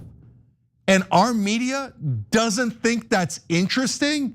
They report about the sex, they report about the celebrities, and now some of the rich people, but they never report about the government. They never report about how our government obviously knew how incredibly powerful this guy was, and obviously also potentially made him that powerful. So look, every deal is done on behalf of Israel, but every deal is known by the United States government. So then that makes me wonder, wait, why is the US government working on behalf of Israel? That's the most important and interesting question. Now, if you say, hey, wait, Cenk, I don't know. Okay, fine, head of NATO, and fine, you've showed me dozens of other cases where he arranges meetings with Putin, and Mongolia, African countries, endless. Okay, now how about this one? They're talking about Petraeus, and now Petraeus is the former general that was in charge of Iraq, Afghanistan at different times. He was our top general, and then he became the head of the CIA. So the Indian businessman asked him about Petraeus potentially being the ambassador to India, and they said, look, we need a strong ambassador because we got to deal with Pakistan and stuff. And Epstein's like, oh yeah, Pakistan sucks, right, Muslims, oh terrible, yeah. Israel loves this, more people attacking Muslims. Okay, so that's normal so far, or what counts as normal in this insane world. But get a load of what Epstein then writes to Ambani. He says, when asked about Petraeus, Tillerson is normally in charge of search. At the time, Rex Tillerson was the Secretary of State, and he'd be in charge of who would be appointed ambassador to India. But Epstein continues, Donald liked Petraeus, but again, Pentagon wary. His use of tradecraft email sticks in their craw.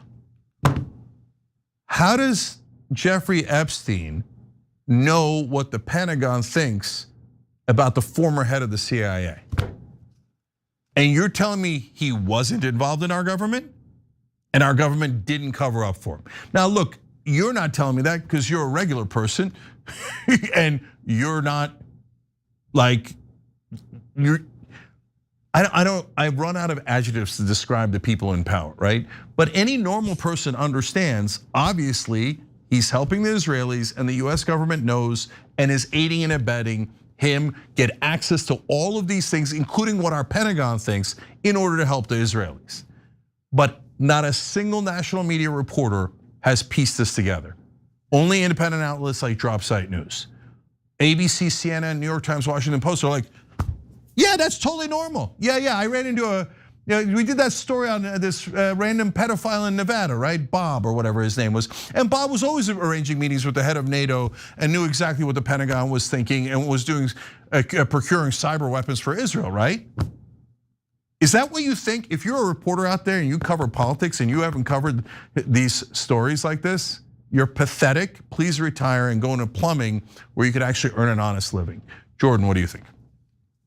Yeah, I think the status of some of these people that Epstein was trying to facilitate meetings with, if anybody is familiar with how those types of figures operate, there's a tremendous amount of vetting and background checks that go into many meetings Just remember, his first arrest was in 2008.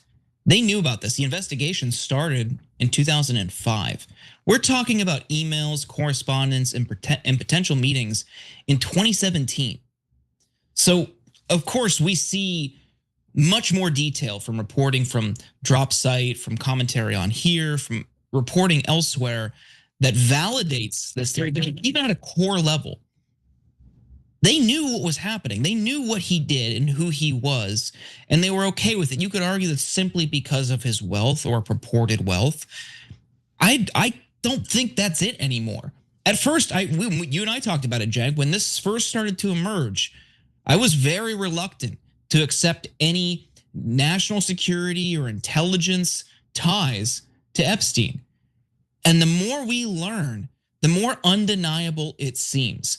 The emails that he wrote, that people wrote to him, the interests and the figures that people wanted to either secure or meet.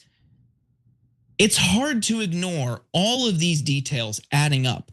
And the fact that we're talking about the head of NATO, one of the wealthiest hotel CEOs, founders, chairs, former prime ministers. You don't get access to these people if you just happen to be wealthy. There are many wealthy people who still would have a barrier to access them. There was something unique about Epstein and his role in that upper echelon of society that I don't think is simply because he had a party island. Yeah, it's super obvious. We don't need to debate it anymore. Only the liars are covering up the story.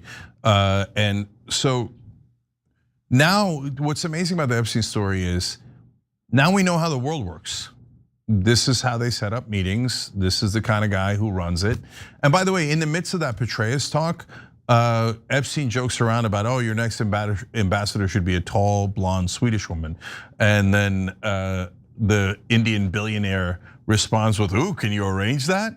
And in all of these emails, there's always these subtle and oftentimes not at all subtle references to, oh yeah, bring the girls, So all of those conspiracy theories, but which by the way, I would have dismissed a year ago, 2 years ago for sure, about how world leaders are sick people who are doing these, with these underage girls and doing crazy stuff.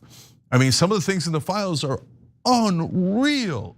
I mean, we reported on one the other day where one of the confirmed survivor talks about after she was raped at 16 by one of the richest men in the world, she delivers a baby and then they take the baby from her and she never sees the baby again. You couldn't have gotten me to believe that. If 2 years ago you told me Epstein is secretly working for the Israelis and he arranges all these things and he knows all these world leaders and he can arrange any meeting, I would have said, hey brother, come on man, you're gonna need overwhelming evidence for that. It sounds like a conspiracy theory. Well, guess what? We got overwhelming evidence. So apparently that's how the world works. All right, we're gonna take a quick break here. When we come back, the Clintons get in the face of the Republicans in the House saying, oh yeah? All right, we'll talk about it when we return.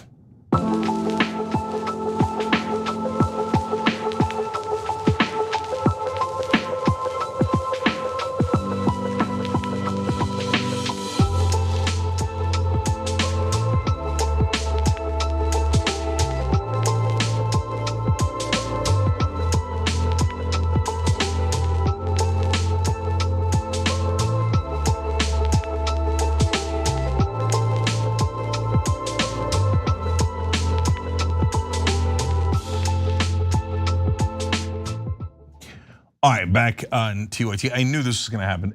Elizabeth writes in on TYTea.com, saying the R word isn't less ableist than saying the whole word.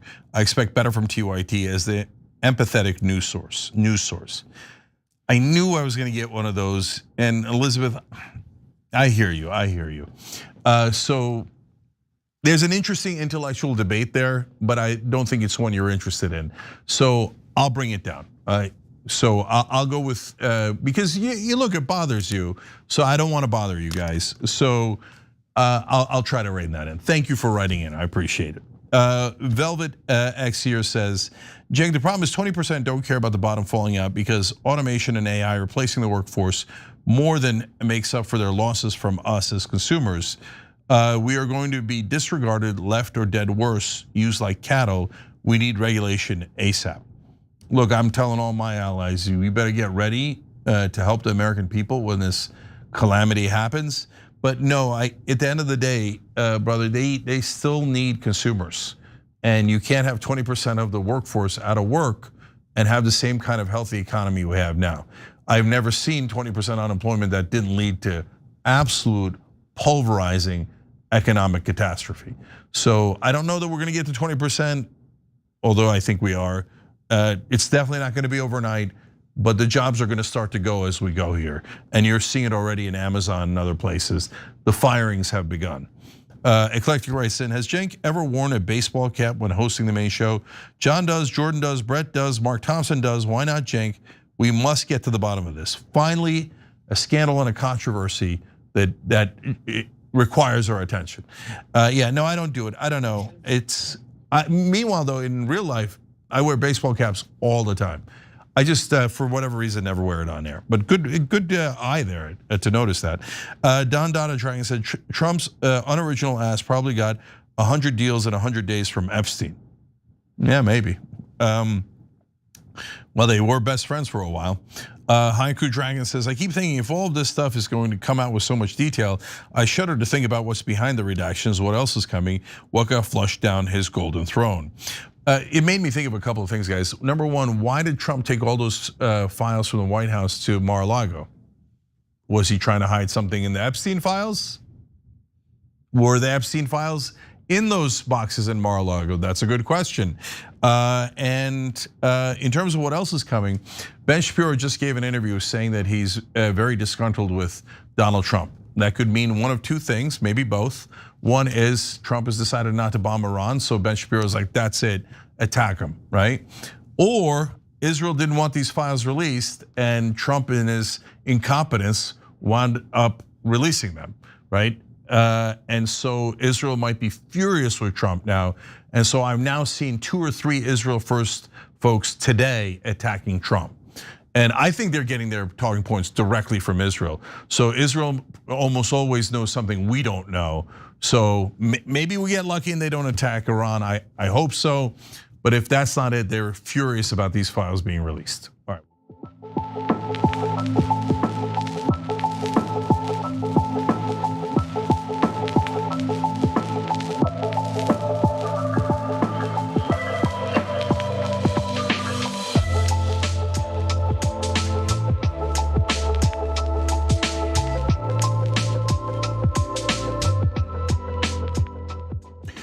All right, back on TYTea, Cenk and Jordan with you guys. Real quick, trying to save you guys some money. Our new sponsor is Noble Mobile, and they're a cell phone service. If you're paying more than $50, they're gonna save you a lot of money. You can't pay more than $50.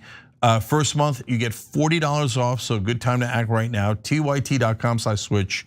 That's a temporary offer, that's why I jump on it. TYTea.com/switch. It's basically the T-Mobile service, and if you have any troubles with your service, just switch back to Verizon or AT&T and they'll give you a couple $100s. That's usually how it works. So you literally can't lose money with this. I pay in the 30s because they give you money back for if you don't use data, and we're all on Wi-Fi, so we don't use data. TYTea.com/switch, do it now. I think it'll save you hundreds of dollars over the year. All right, Jordan, what's next? Let's get into this. Hillary Clinton wants to have her upcoming Jeffrey Epstein deposition on camera in public. She's set to testify towards the end of the month on February 26th. The following day, a deposition will be held for former President Bill Clinton. More in a moment, but Cenk, what do you think about this potential strategy for the Clintons?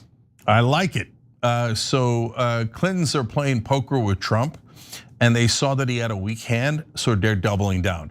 I'm gonna explain why in a minute, but let Jordan give you the facts first. Well, we have more. Hillary Clinton called out House Oversight Committee Chair James Comer in a post on X, writing, "For 6 months, we engaged Republicans on the Oversight Committee in good faith. We told them what we know under oath. They ignored all of it. They moved the goalposts and turned accountability into an exercise in distraction. She continues. So let's stop the games. If you want this fight, Rep. James Comer, let's have it in public. You love to talk about transparency. There's nothing more transparent than a public hearing, cameras on. We will be there. The testimony and this call out come after months of arguing between James Comer and the Clintons. Here's what she said earlier this week on Newsmax. How certain are you that this will happen on those 2 dates later this month? I'm 100% certain. Look, what the Clintons saw today was that there were going to be a whole lot of Democrats join with every Republican in holding them in contempt of Congress. And they know that the Merrick Garland Department of Justice set a precedent against people who defy congressional subpoenas. They did that to Navarro and Bannon after they were held in contempt of Congress. So once the Clintons realized that the writing was on the wall and they couldn't get more than one Republican to peel over and we were going to gain some Democrats, then they said, okay, all right, we give in. We'll do whatever we need. Yeah. And what we need is a full subpoena, and that's what we're going to get. Now, Oversight Chair James Comer rejected requests for a closed-door deposition in New York and written testimony from the couple. The couple agreed to deposition dates under Comer's terms after the chair began teeing up a House vote to hold the Clintons in contempt of Congress. Comer was also asked if there were concerns of the Clintons pleading the Fifth, and here is his response. Are you concerned that Bill's just going to plead the Fifth like we saw with Joe Biden's doctor, Kevin O'Connor? I think it's going to be difficult for Bill Clinton and Hillary Clinton to plead the Fifth because they've been talking a big game for the last 24 hours that they want the American people to see. They want the American people to learn the truth and all that. Okay, well, if the truth is you can't answer the questions, you plead the Fifth, then I think that's going to be a mark that will ban them from social gatherings and everything else, because most liberals in America are very concerned about getting the truth, the Epstein whole investigation. I don't think the truth's what they think it is, but they want anyone that spent a lot of time with Jeffrey Epstein to have to answer questions. And the Clintons, to my knowledge, have never really sat down and answered questions. Now, once the Clintons agreed, their lawyers claim that Comer added last-minute requirements for the depositions to be recorded on video. The Clintons' lawyers accused Comer in a Tuesday letter of adding new stipulations about a video requirement for the deposition right before the couple agreed to testify. In that letter, the lawyers urged the chair to consider a public hearing instead. Though you have notably never asked the Clintons to appear in an open hearing, we now believe that will best suit our concerns about fairness. Their answers and your questions can be seen by all to be judged accordingly. The Oversight Committee posted the email exchanges on X between the committee and the Clintons' lawyers about the terms of the deposition agreement. And in those alleged emails, the committee did note the deposition would be video recorded and there would be no time limit set. Per the committee, the Clintons are going to Clinton and try to spin the facts. On Tuesday at the 11th hour, their lawyers, Jonathan Skladany and Ashley Callan, said their clients accepted the terms of the depositions. These terms are no different than any other deposition we have held on this case, even with Republicans like former AG Bill Barr and Secretary Alex Acosta. Then they pretend that we were moving the goalpost when they received, along with the subpoenas, the House deposition guidance that explicitly mentions video recordings. We are not going to debate the meaning of the word is. We are going to get answers for the American people, the full truth. Comer accused the couple of only agreeing because the fear of being punished.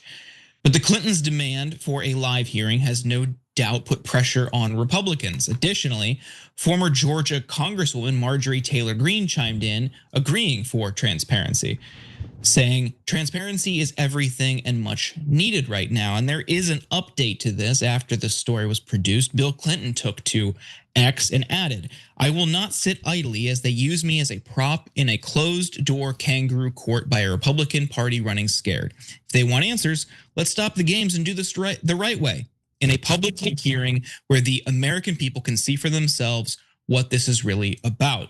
Cenk, which side do you think is going to come out on top here? So first I want to trace back how this happened, right? So the Clintons say, well, I don't know that we want to testify. We reported on that here. So it's not like that didn't happen, that did happen. And then Trump came out in an interview and looked like he was panicked. And when they asked him about Bill Clinton testifying, he's like, I mean, Bill Clinton, I like Bill Clinton. Bill Clinton likes me, I don't know about that.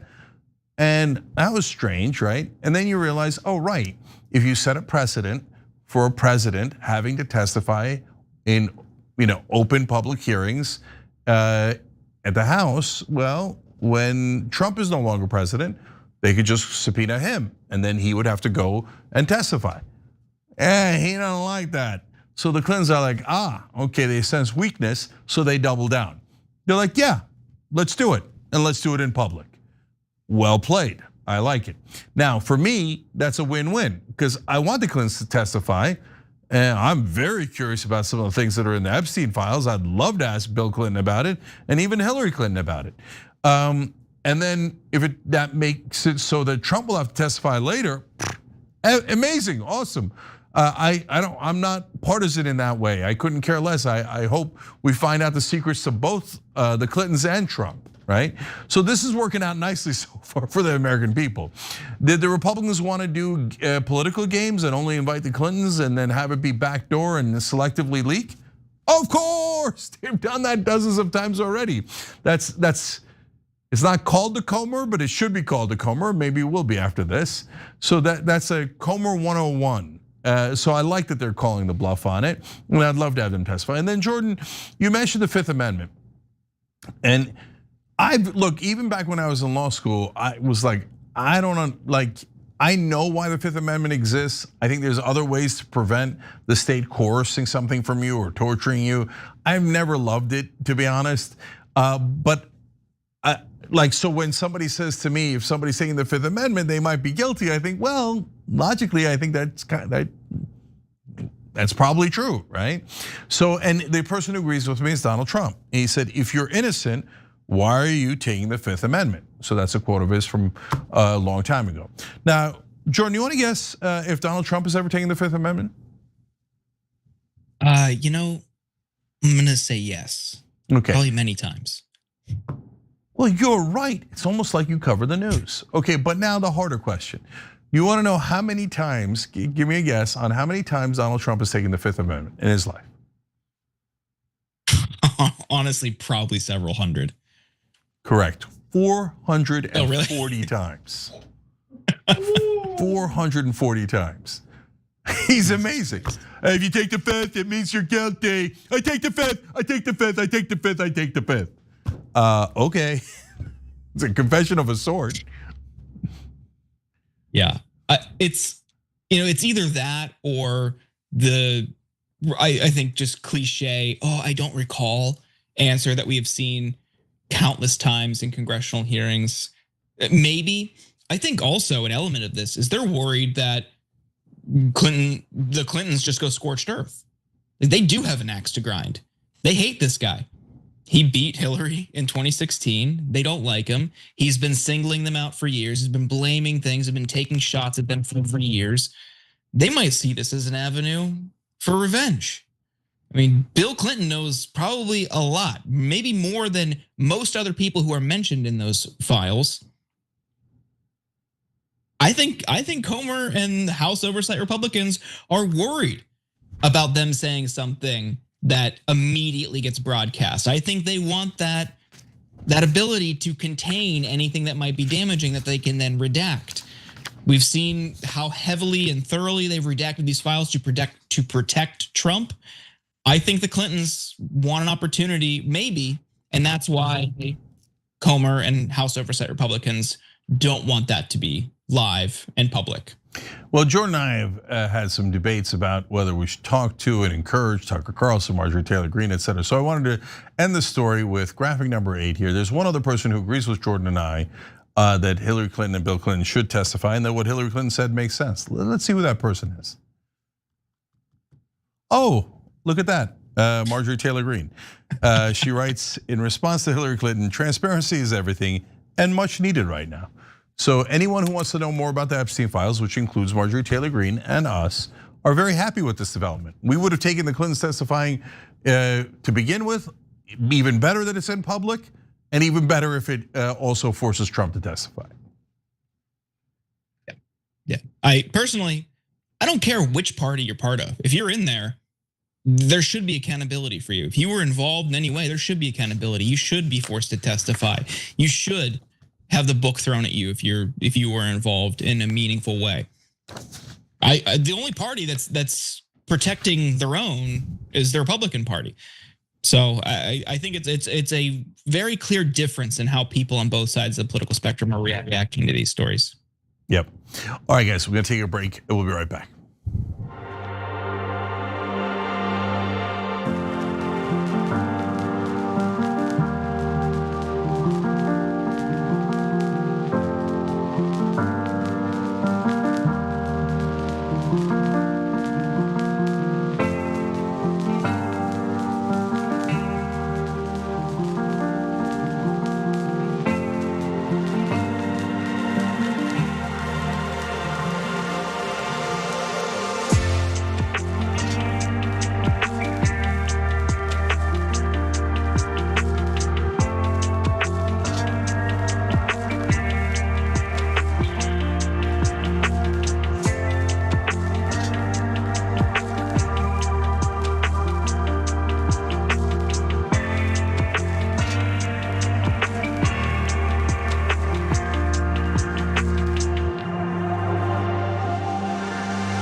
All right, let's go to Super Chat. In Liberty and Guns We Trust says, Cenk, there's a photo floating around social media from Tel Aviv of what appears to look like Epstein with long hair and a beard. Have you seen it? Yes, I've seen it. It's AI, so don't believe that one. Okay, so you gotta be careful. There's a lot of AI out there, and that's one of them. DJ Payne says, when these politicians get asked hard questions, it's always a 5-second moment of silence. They will stutter a lot, symptoms of a liar. Yeah, that's a good point. Two classic examples are Cory Booker and Gavin Newsom when asked about Israel and taking their money. That's interesting. That's interesting. I don't know why you're asking. We're asking because we want to know, are you for real or not? The Transcendental Man says, MSM is committing treason and subversion of government. They know what they're doing and they're guilty of it. It's not weird or strange. It's a crime. I'm just reading folks' opinions. Ali Pay to Check says Alex Jones has $1 billion debt. He either has to be a shill for this regime or go on OnlyFans. Oh no, don't do that. Don't. Terrible visual. Okay. All right, now we go to a comment from JJ Ray on TYTea.com. Cenk, please stop conflating Trump voters, someone who voted for Trump, and a MAGA voter. They are not the same. When people say MAGA voted for the racism, they clearly did. Haitians eating cats and dogs, questioning Kamal's blackness, crap hole countries, etc. Various examples of his public racism, and they, MAGA, never left him. Unlike some Trump voters who got caught up in the populist campaign, they knew who he was. Also, I won't excuse almost anyone voting for a blatant racist because you saw it and were at best willing to overlook it for some allure of a better economy. So, brother, I hear you, but so there's two different things about that. Number one, I want to bring in as many voters to our side as possible because we actually do mean it. And if they actually want to lower prices and they want higher wages, we're the guys. We're earnest, as you know, right?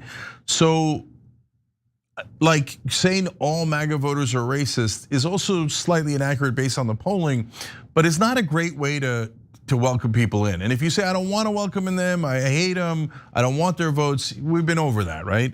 We want the votes of people who are willing to change and who see through it. And then, don't have time for the second point, but anyway, good conversation.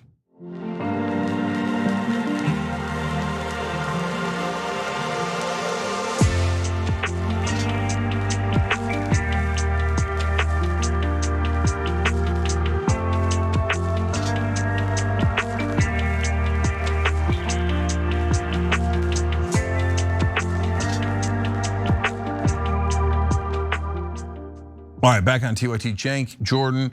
I want to tell you guys in about 10 minutes on the revolution, we're gonna do something interesting for the first time ever. We're calling it Spilling the TYT. Get it?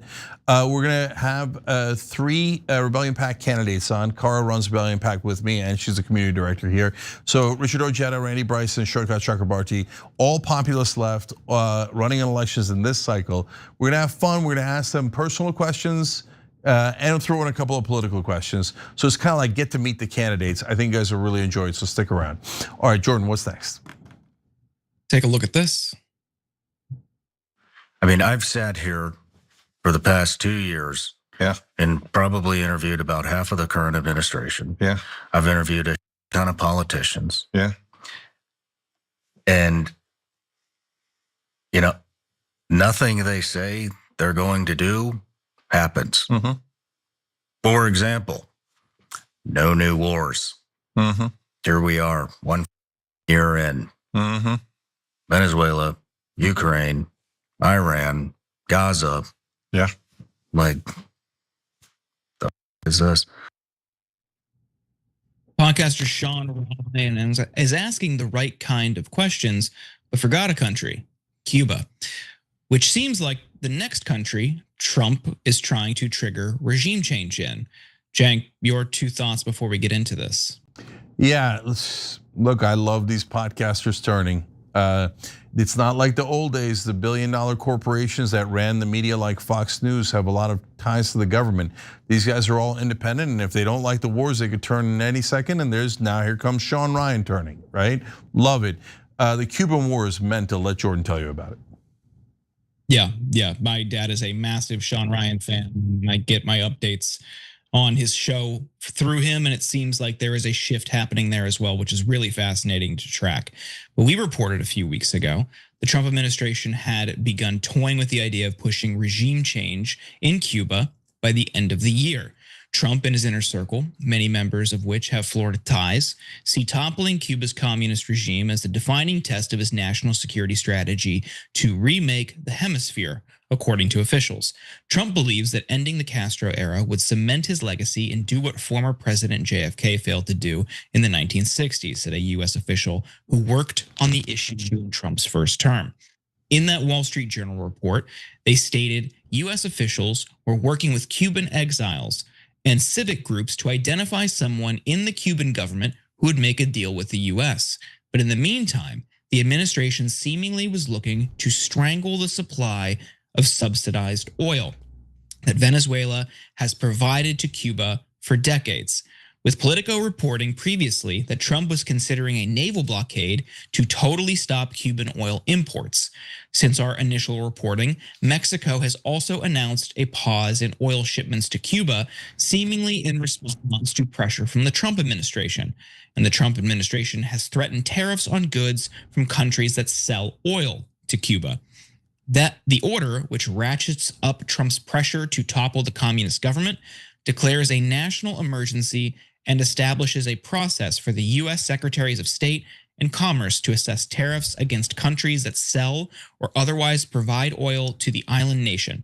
The White House has yet to specify tariff rates for violating its new policy of blocking Cuba from buying oil. Cenk.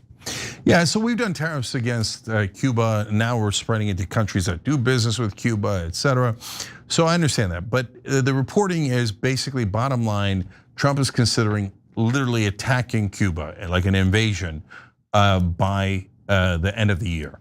So Trump, being an idiot, is easily convinced by handlers who puff up his ego.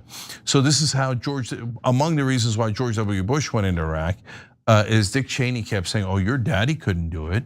He couldn't take out Saddam. Can you take out Saddam?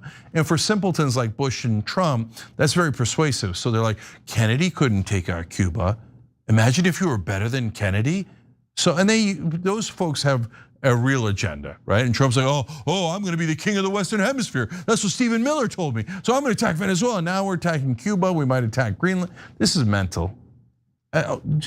Look, I don't, for the Sean Ryans of the world, I'm elated to see that they have an open mind. And so in the old days, Fox News would have come out and said, no, what do you mean? When Trump was running, he told you he was going to invade Cuba and Venezuela and Iran and bomb Nigeria and Yemen and Somalia and Iraq and Syria. And everybody would have repeated it. Of course, he always said he was going to bomb. He always said he was going to be pro-war. Now the independent podcasters are like, bro, you don't pay me. I don't know you. Why do I have to lie for you, right? No, I'm not going to lie for you. And so that's costing him huge among independents and even now into the core of MAGA as well. So I know I'm not supposed to say it, Jordan, but I wonder if anyone said that they were going to do this. I don't know. Writing seemed to be on the wall. I don't know.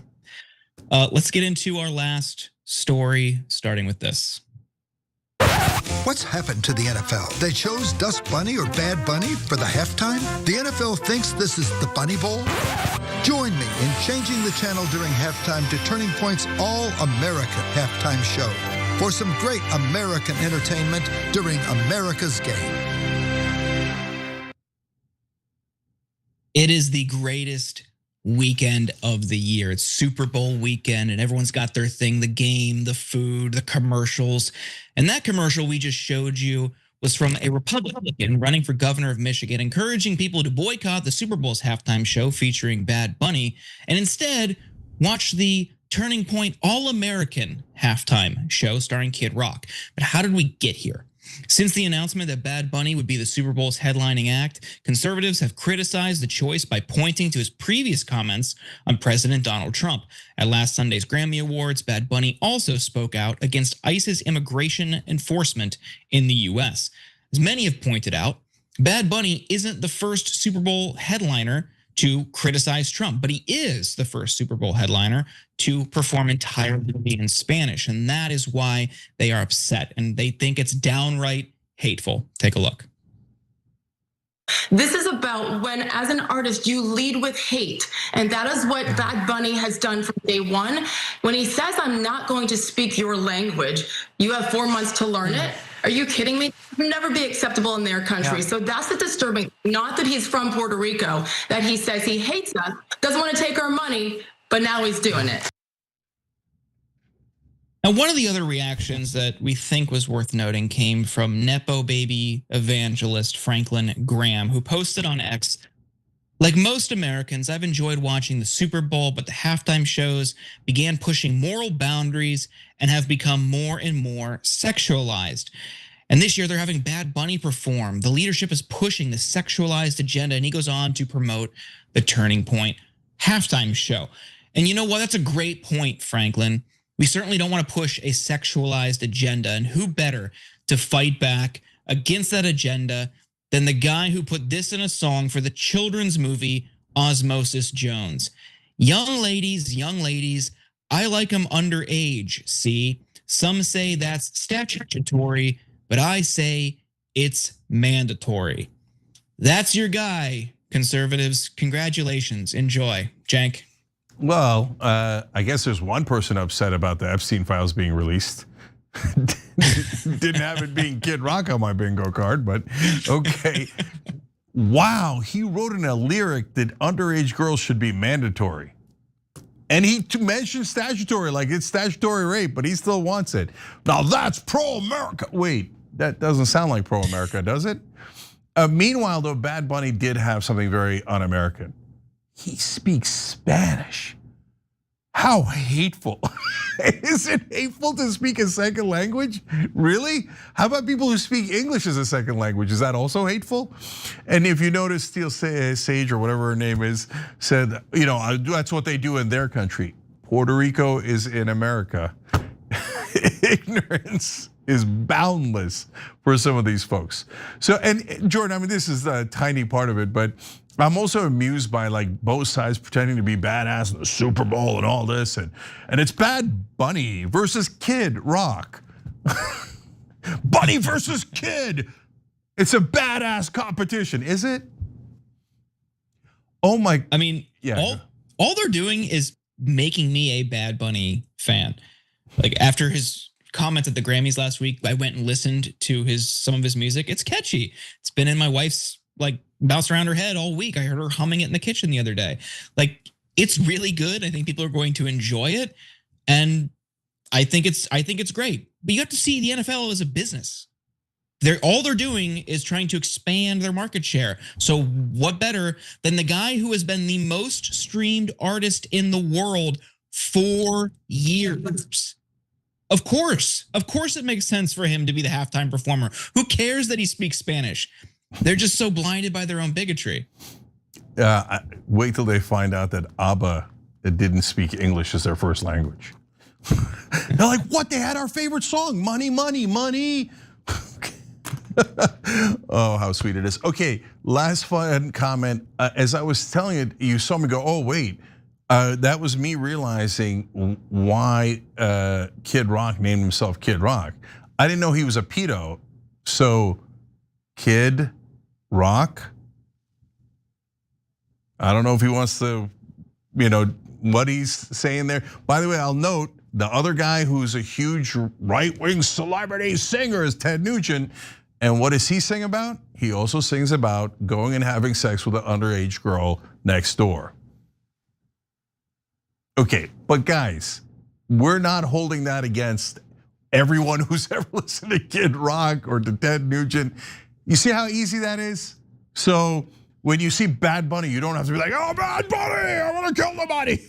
You don't even know what he sings. By the way, neither do I, I'm a boomer. But Jordan, you're right. I'll go check him out now. Yeah, it's good. It's fun. It'll be a fun halftime. Yeah. All right. Try to have fun with the bunnies, okay? Instead of like getting so angry over totally senseless things. Okay. All right. Everybody enjoyed the Super Bowl. Jordan, thank you, brother. Appreciate it. Have a wonderful weekend. But we're coming right back because I've got 3 awesome candidates for you, all Rebellion PAC, all populists, and we're gonna have some fun and we're gonna find out some personal stuff about them when we return.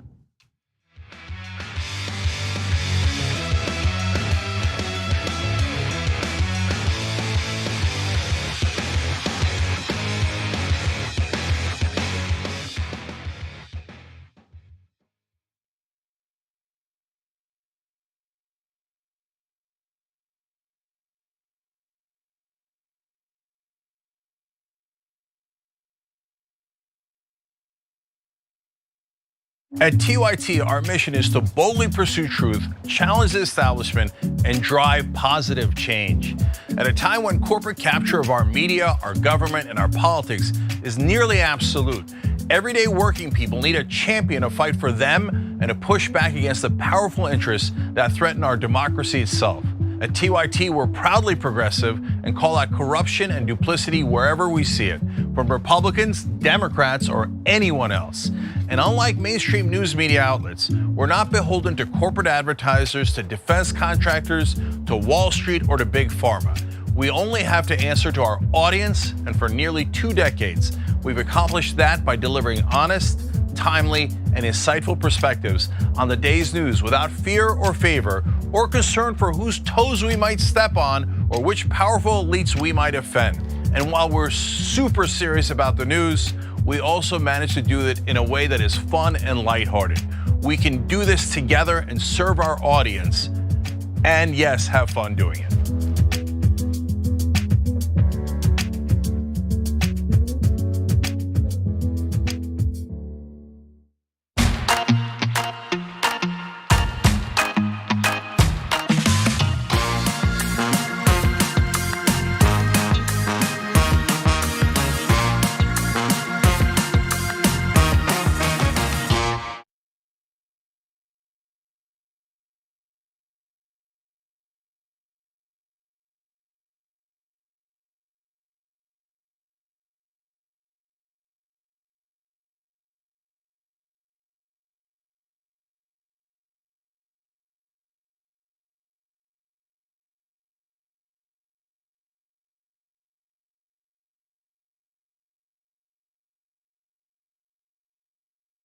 We talk about TYTea Army being so strong. Usually they help us run our show.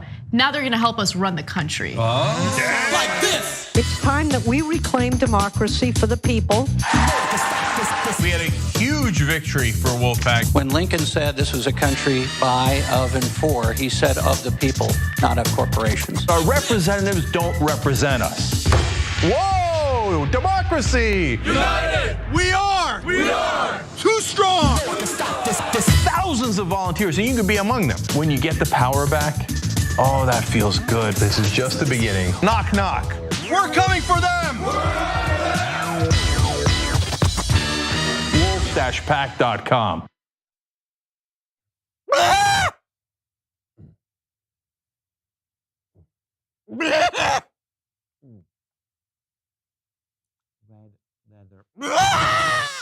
Mayweather will knock out Pacquiao. Floyd beats his wife.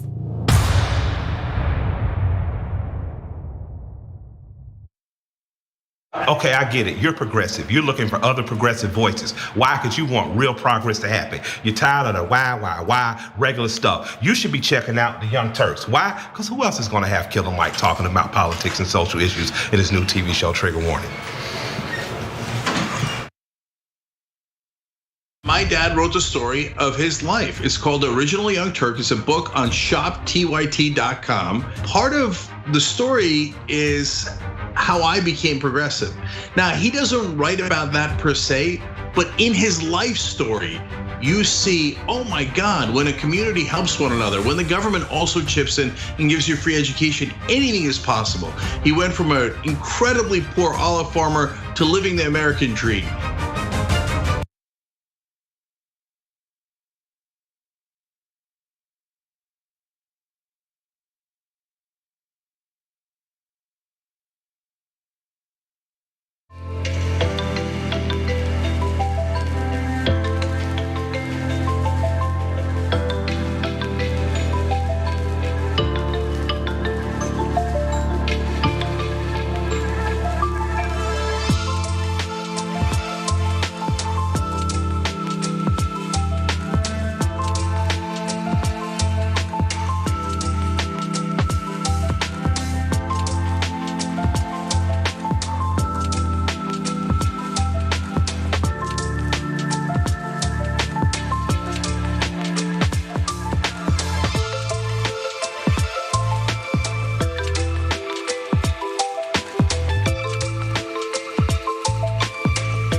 All right, welcome to the revolution. We're going to do something fun and exciting today.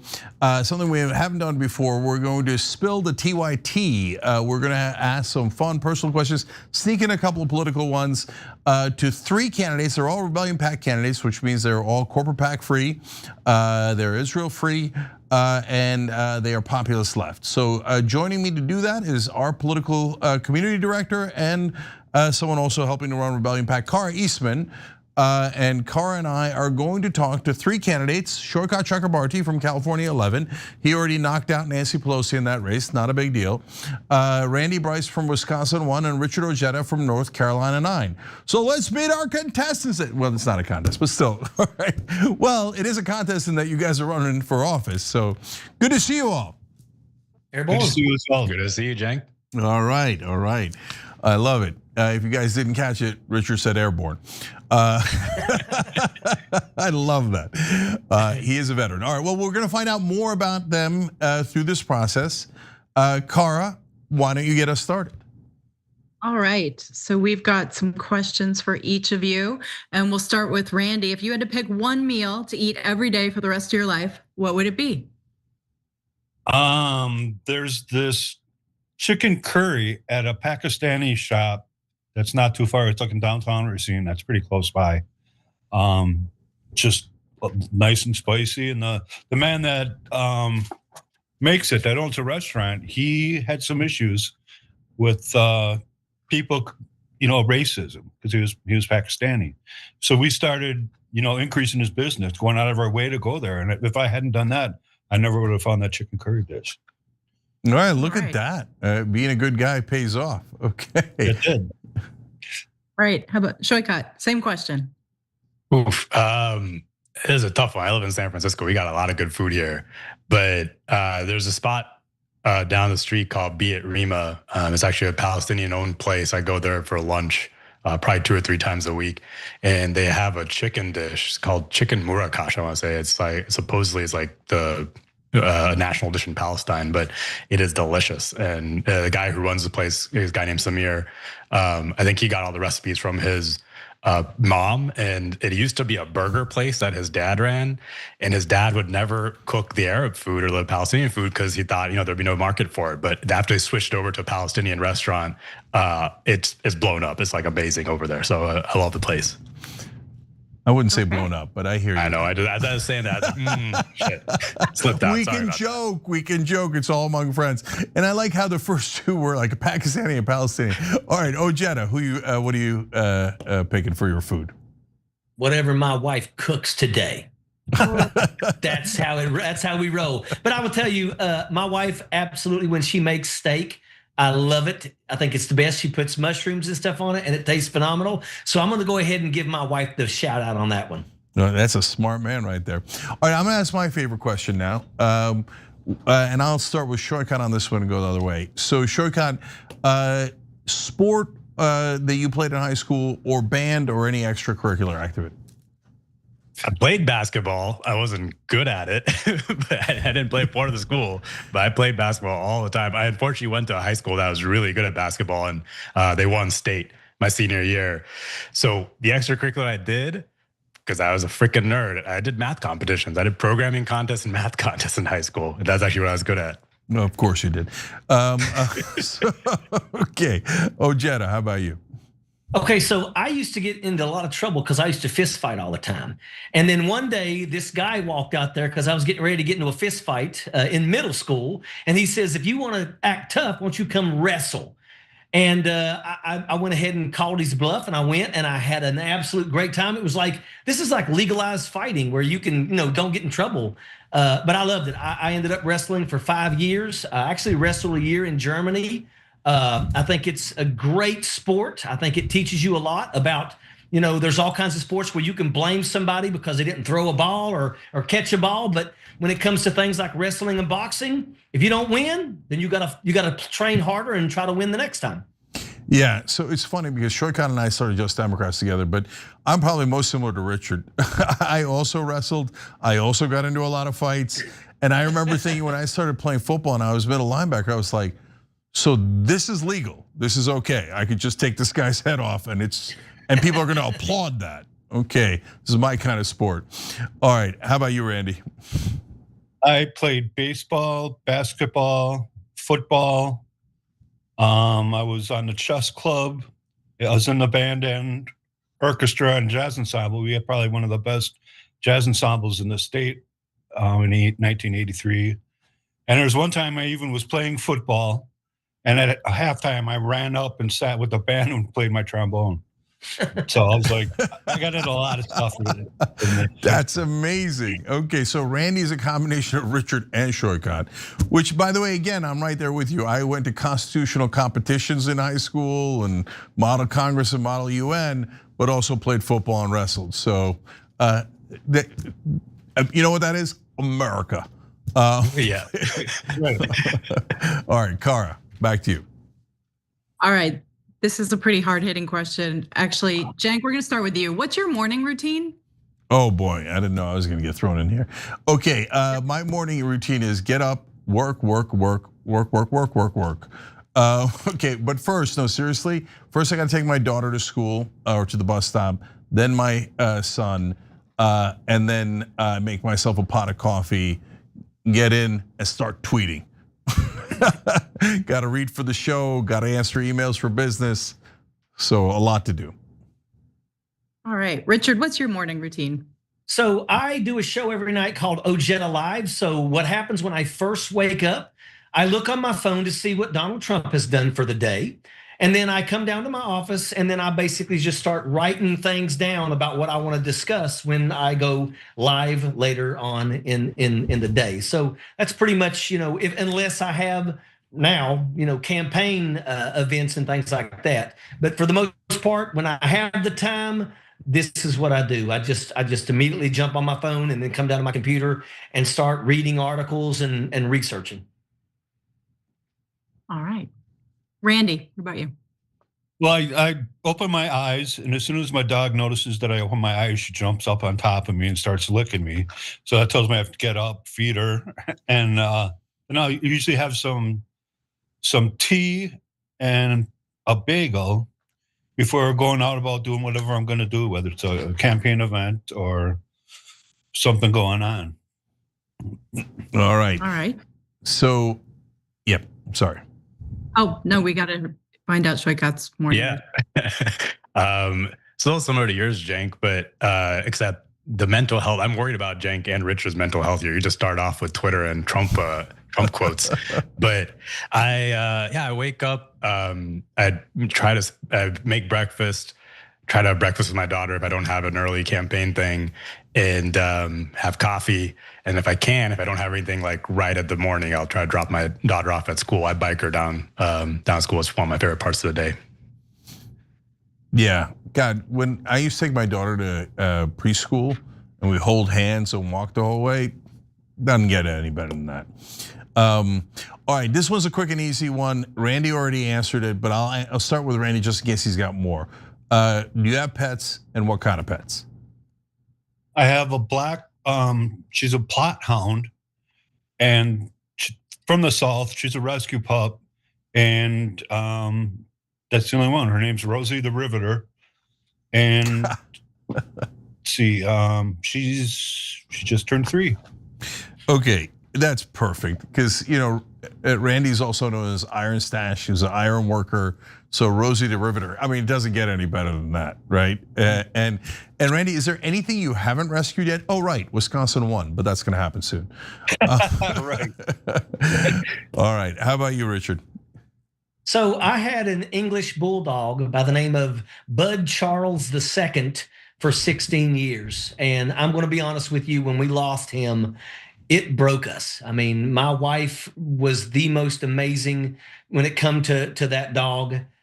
We have 2 cats now, but we kind of like, we feel like we can't get another dog because we feel like it's like cheating on Buddy. I mean, this was the best dog. An English bulldog has a life expectancy of 8 years. And the veterinarian told us that we had a perfect specimen of a bulldog. He had no eye issues, no tail issues, and lived to be 16.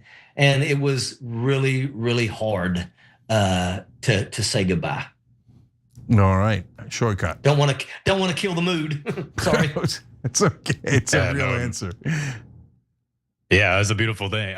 We do not have a pet. My 6-year-old kid is on the beat trying to get us a dog, but I'm like, oof, this is enough that my wife's doing right now with me running for Congress. So I don't know if we can get a dog right in this moment. Yeah.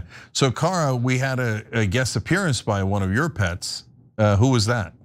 That was Sammy, and the other one is Zoe. They're brother and sister. They're bonded, and every time I'm on a Zoom, they decide they need to show their faces on a Zoom. So they are very well trained. Yeah. I hogging up the camera. I don't know anybody like that. All right, Cara, you're up. So a couple of things. One, for people in the audience, if you want to ask a question, go into the members chat on tyt.com, and I'll try to field some of those for you. Also, I just want to go back to the morning routine question. So I don't like to generalize too much, but I think this is a clear way that we can tell men and women apart in some ways in American society. When I wake up, I wash my face, I scrape my tongue, I brush my teeth, I have my cocktail of psyllium, Shashandra, NMN, collagen, creatine, apple cider vinegar, olive oil, then I have tea, then I have yogurt and fruit or some sort of whole grain granola. Then I stretch, I work out, I come back, I shower, I do all of my skincare, and right before all of that, I check my emails and my texts to make sure that everything at TYT is all good and Cenk doesn't need anything. Wow, you do like more healthy stuff in the first hour of your day than I do all year. I won't say, I just realized all of us forgot to say we brush our teeth. I'm hoping I'm not the only one that has that in common with Cara's morning routine. No, we're populist. We don't brush our teeth. Brushing's for the weak. All right, Cara, what's the next question? Let's see, let's start. Saikat, what are you superstitious about? Oof, I don't have that many superstitions, but I guess if I don't know if this counts as a superstition, but I still do care about random predictions my parents will make. Like if my mom or my dad's like, oh yeah, this thing for no reason at all is a bad idea. That affects me. I'm like, oh man, even if everything's going well, I'm like, maybe it's a bad idea, right? Yeah,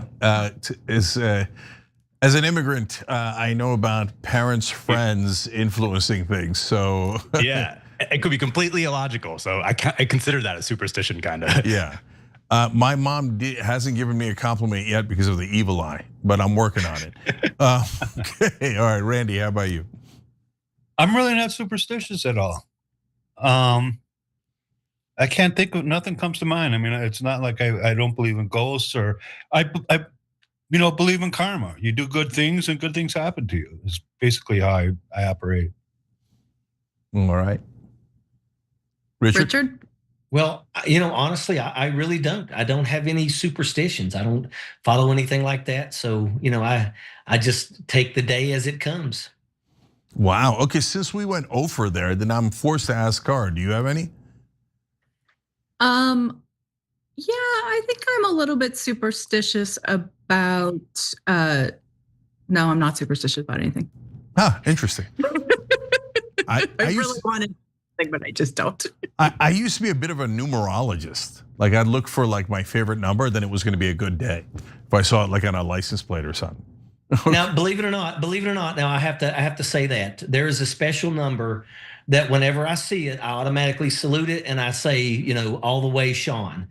Sean was my mentor when I was a young soldier, when I was enlisted. He's the one that made the phone call that actually got my orders changed from Fort Hood, Texas to Fort Bragg, North Carolina, because I always wanted to be a paratrooper. And unfortunately, I lost him in a helicopter crash. We both went to Fort Bragg together. We went to airborne school together, went through sapper school together. And then he's the reason why I ended up getting out of the Army and becoming an officer. He's the one that convinced me to take that scholarship that my company commander put in my name, and I had no idea about it. But I left, and unfortunately, there was a event, and he was killed in a helicopter crash. So every time I see the number 814, I always salute it and say, all the way, Sean. You know what? Now you put it in my head. Now when I see 814, I'm going to think of Sean. I hope you do. Let me tell you something. He was a special person. There's very few people. I spent 24 years in the military, and I would say that he is one of a kind. He was by far the best non-commissioned officer, and everybody who knew him knew that that's how he was. We used to say he carried a number two. He had a FM manual for a number 2 pencil. He could answer any question. He was really that good. All right, now we did a little bit of a bridge towards some tiny bit of political questions. And by the way, Cara, thank you for pointing out. Yeah, if you're watching, you could write in. We love that from our members on TYTea.com, or if you're just watching on YouTube. And watch live. Every day, the Young Turks is 6 to 8 p.m. Eastern, and then 8 p.m. we're doing interesting things like this revolution, where we're trying to create a bipartisan populist revolution to get our government back. So we'd love your participation in it. Okay, so I'll start with Randy on this one. Who's the first person you called when you decided to run for office this time? This time, I called Bill Hires. Interesting. And who's that? Senior advisor for me. He did the video, our first video that went viral, and he also arranged. He produced this opening video for this campaign. He pretty much he put the team together for me. All right, that makes sense. And if you haven't seen it, the original Iron Stash video from last time Randy ran, and he ran against Paul Ryan, so it was a giant race back then. That Iron Stash video was awesome. So good call. Saikat, how about you? Well, obviously I talked to my wife first, so that wasn't a call. But honestly, like the first calls I made were to some of my closest friends who've kind of seen me go through my political journey and like my whole life journey, and so I talked to the folks who kind of know me and know what's been driving me this whole time, and just ran it by him because it was something very different. I've been working behind the scenes, as you know, Cenk, for a long time, working on the recruiting other people, helping their campaigns, working on the policy side. And this was a different thing for me to enter into the fray myself. And so I kind of want to hear from my friends, what they thought of that. Did they think that I had what that would take? And getting their confidence gave me confidence. So do you remember it was Zach, Corbin, anyone else? Oh, I mean, Zach actually and Corbin were like, I don't even consider them because they were the ones trying to talk me into doing it for a while. But so yeah, they were the first ones I talked to about it. After that, I'd say the first person I called were like my friends from high school. Yeah, Zach Exley and Corbin Trent were a huge part of Just Democrats. In fact, communications director for Corbin, one of the founders for Zach. And Saikat's known them for a long time. Okay, how about you, Richard? Yeah. So obviously speaking to my family, that was important, but I contacted the people that were on my campaign team back in 2018. As you know, we were #1 in flipping red votes blue across the country. And I'm going to tell you that it was absolutely wonderful when every single one of them basically said, let's go. David Graham, Randy Jones, Morgan Fowler, Madeline Salmons. I mean, these are names that maybe you don't know, but I'm going to tell you, these are people that are balls of fire. And when they gave me the thumbs up, I knew that we're ready for this fight. And let me tell you, we're ready for this fight. Yeah, some good names in there. Let me throw Amy Dora in there just in case she's watching, because she's awesome too, and Jamal. So since we work in progressive and populist politics, we know a lot of these guys in there. A lot of them are superstars. All right, Cara, you're up. All right, this question is from Benjamin on TYTea.com. It is, let's see, Randy, if you had a superpower, what would it be? Probably be able to fly. Saikat? Teleportation for sure. I want to. Oh, one up me. You got to one up me. Randy's taking an hour to fly across the world. Saikat's like, sorry, I was already there. Saikat worked in tech, to be fair, so. Yeah, that's what I was working on. Randy's building a plane. He's an iron worker building a plane, and Saikat's building a teleporting machine. Yeah. Well, I will tell you that if I had a superpower, it would be to be able to reach every single person that I talk to and let them be able to see the actual truth. I come from Southern West Virginia, and I come from places where MAGA is absolutely like steel, as strong as it gets. And I would love to be able to literally go into the minds of these people and really show them the truth. Because look, at the end of the day, we've got to wake these people up. There's so many people in this country that are literally following this horrible path. And if I could wake people up and really allow them the ability to see the truth that's actually taking place, I think it would be something that could save our country. Yeah, that's a beauty. All right, let's go to one more core political question, which is, if you could pass one law, you get to unilaterally pass it once you get into Congress. What would it be? Shortcut. Let's start with you.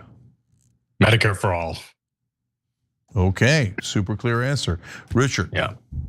Well, I would like to make lobbyists wear body cameras, because if lobbyists had to wear body cameras and you could go on your computer and watch every conversation that your member of Congress is having with lobbyists, then I guarantee you, if they knew you could watch, they'd be far less likely to sell you down the river. And make no mistake about it, behind closed doors, they're always selling you down the river. Yeah, no, I love that idea. That's very unique. Yeah, unsurprisingly, I like your idea so far. Okay, Randy, how about you? I would say it's Medicare for all would definitely be up there, and so would be getting rid of Citizens United. Yeah. Maybe we're all on that. Yeah, maybe we do Citizens United first, so we can pass the rest of them. Right. All right, Cara, back to you. All right, I'm looking to see who else we've got. I think there was a question from Nerd Ferguson. The worst job you've ever had. Saikat, we'll start with you. Oof, the Working worst with job I've Cenk ever at had. Justice Democrats. No, all right. Could qualify. I mean, so when I actually graduated from college, because I've had like harder jobs, but the first job I had, I worked at a hedge fund for a little bit, and I was just trying to make money to like help my parents out. But I hated it. Like, I thought I was gonna stay there, try to make whatever money I could for a year. I lasted about 9 months and I quit. I was working for this guy, Ray Dalio, who's just written books and stuff about the culture of that company I worked at. And it was wild. They had this like radical transparency stuff. Some of it was okay, but some of it was just like cruel, and I saw like coworkers of mine get chewed out and just like brought to tears. And I was like, this is not for me. And also I remember asking one of my coworkers, so like, what do you find value in what you're doing right here at the hedge fund? And they'd just be like, we provide liquidity to the markets. Like, okay, that's not an answer. So I'm out of here. So that's why I quit. What is your bedrock value? Liquidity to the markets. Yeah. That is a hell of an answer. That's when you know you're in the wrong place. I interviewed Ray Dalio, and he's a fascinating cat, but that radical transparency is hardcore. It's really, it was. Yeah, that's not easy to handle. All right, worst job, I like it. Where are we going next, Cara? Randy, worst job. Probably my first day as an iron worker. I was an apprentice, didn't know anything, and they like train you on a job. But because I didn't know how to tie the rods together, it was putting out rebar, laying them out on a bridge deck, which is like a double mat, like 6 inches by 6 inch squares, doubled up. So it's like they partnered me up with this. It was kind of a hazing. They partnered me up with this guy that was, if you take his head off, he'd be a perfect circle and short. So he was like, grab as many as you can plus 20, and then carry them over to where they got to go with this guy. And it's like, because it's a double mat, your feet always tend to like want to slip in there, and if you slip in there, you're gonna go, your bars are gonna go flying, and the other guy's probably gonna go flying too. But after I learned how to tie pretty quick though after that, because I went home, my shoulders were purple and black from carrying rebar on it, and it took me like 10 minutes to get up a flight of steps. And I talked to my mom's boss, and she was like, "Does it look like Coca-Cola when you pee?" I was like, "Yeah." "How did you know?" She's like, You're literally peeing blood. Yes. It'll take a couple weeks before you feel normal. But I went back because I already put in my 2-week notice for the job that I left to become an iron worker. So there was no. I was like, I was pretty committed at that point, and I stayed in. And then the next bridge deck I went to, I got in shape pretty quick. And so after that, it wasn't anything. It was like you take a break to carry rods, because otherwise, when you're tying rods on a bridge deck, it's basically standing up, but like bending over and tying your shoes. That's basically what it's like, standing like that, all day. And if you stand up for too long, you get yelled at. Man, I thought it was corporate law was a bad job. That's a tough job. By the way, guys, look, as you can tell, these are real Americans that have lived here, love this country, trying to make it better. We'll put the link to all their campaign websites down below. If you're watching this later, make sure you check them out. Go check out their policies. Okay, but Richard, you got an answer for the worst job? Yes. So first off, I've been a state senator. I've taught at the high school level. Spent 24 years in the United States Army. And I would tell you that if I had to pick a time, because I've loved all of the jobs that I've had, but if I ever had to pick a time when I could say that was the worst, when I was in Afghanistan, I was in an area on a 12-man team, and we were remote. I mean, we were out in the middle of nowhere, and rank. Sometimes they say, well, rank has its privileges, but when you're in a situation like that and everybody has to pull their weight, I mean, I can remember me actually having to, burn, what. So never fun burning waste. But everybody had to put in their time. Nobody was and once again, I was okay with that because regardless that I was one of the highest ranking folks at that location, it's about being a part of a team. So and we needed that team when we had so many people that were just so few of us. Yeah. So when we started Young Turks, I suck at anything technical, so I couldn't help with like plugging in the wires or anything like that. So I was known as the lugger. So if anybody needed something lugged from one side to another, I'd step in. That was my role. All right, so I can't believe we're almost at half an hour. This is so much fun. Okay, back to personal stuff. What's your favorite TV show that you're watching right now? So let's start with Shortcut on that one. I've started and stopped multiple TV shows since starting this campaign. I'm trying to think of what the last one. I was rewatching Firefly, which is one of my favorite shows of all time, and that's what we're in the middle of right now, and I love it. So yeah, it's got to be that. All right, interesting. Richard? I just started watching Peaky Blinders, but I'm only on the second episode, so I'm still trying to get a better understanding. But I mean, it seems pretty cool. I think it's going to be a good show. Yeah, it's a badass show. It's about gangsters back in the day in the UK. You got to turn on the captions, otherwise it's hard to understand their English. Which is ironic, but anyways, Randy. Currently, I'm watching old episodes of All in the Family.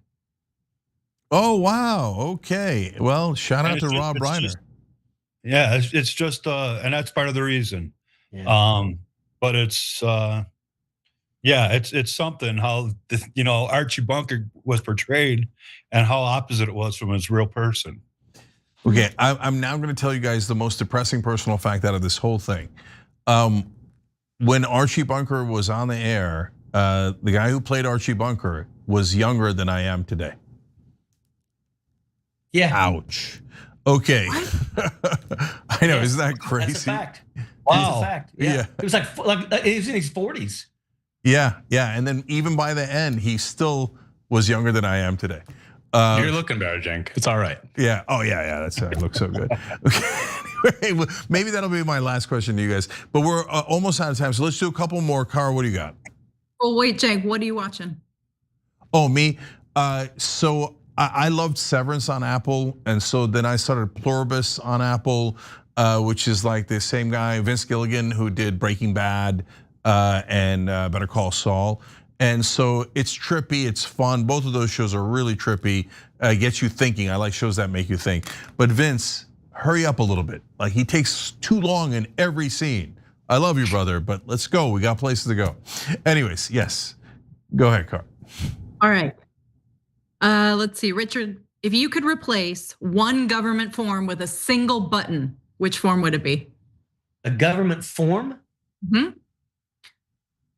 I'm a form. You know something what? that you like go through the government to get. I mean, I really wish that it was easier for veterans to be able to get their benefits. So if it was something government wise, I really wish it was that, because a lot of people, especially your combat arms, will literally beat their body to death. And when they get out, they have to literally fight for sometimes years to be able to get, the injuries that they have sustained from their bodies. And that's a fact. I mean, it is a fact. If I could make that process an easy process, I would love to do that. So that's a tough question that Cara asked, but that's a great answer.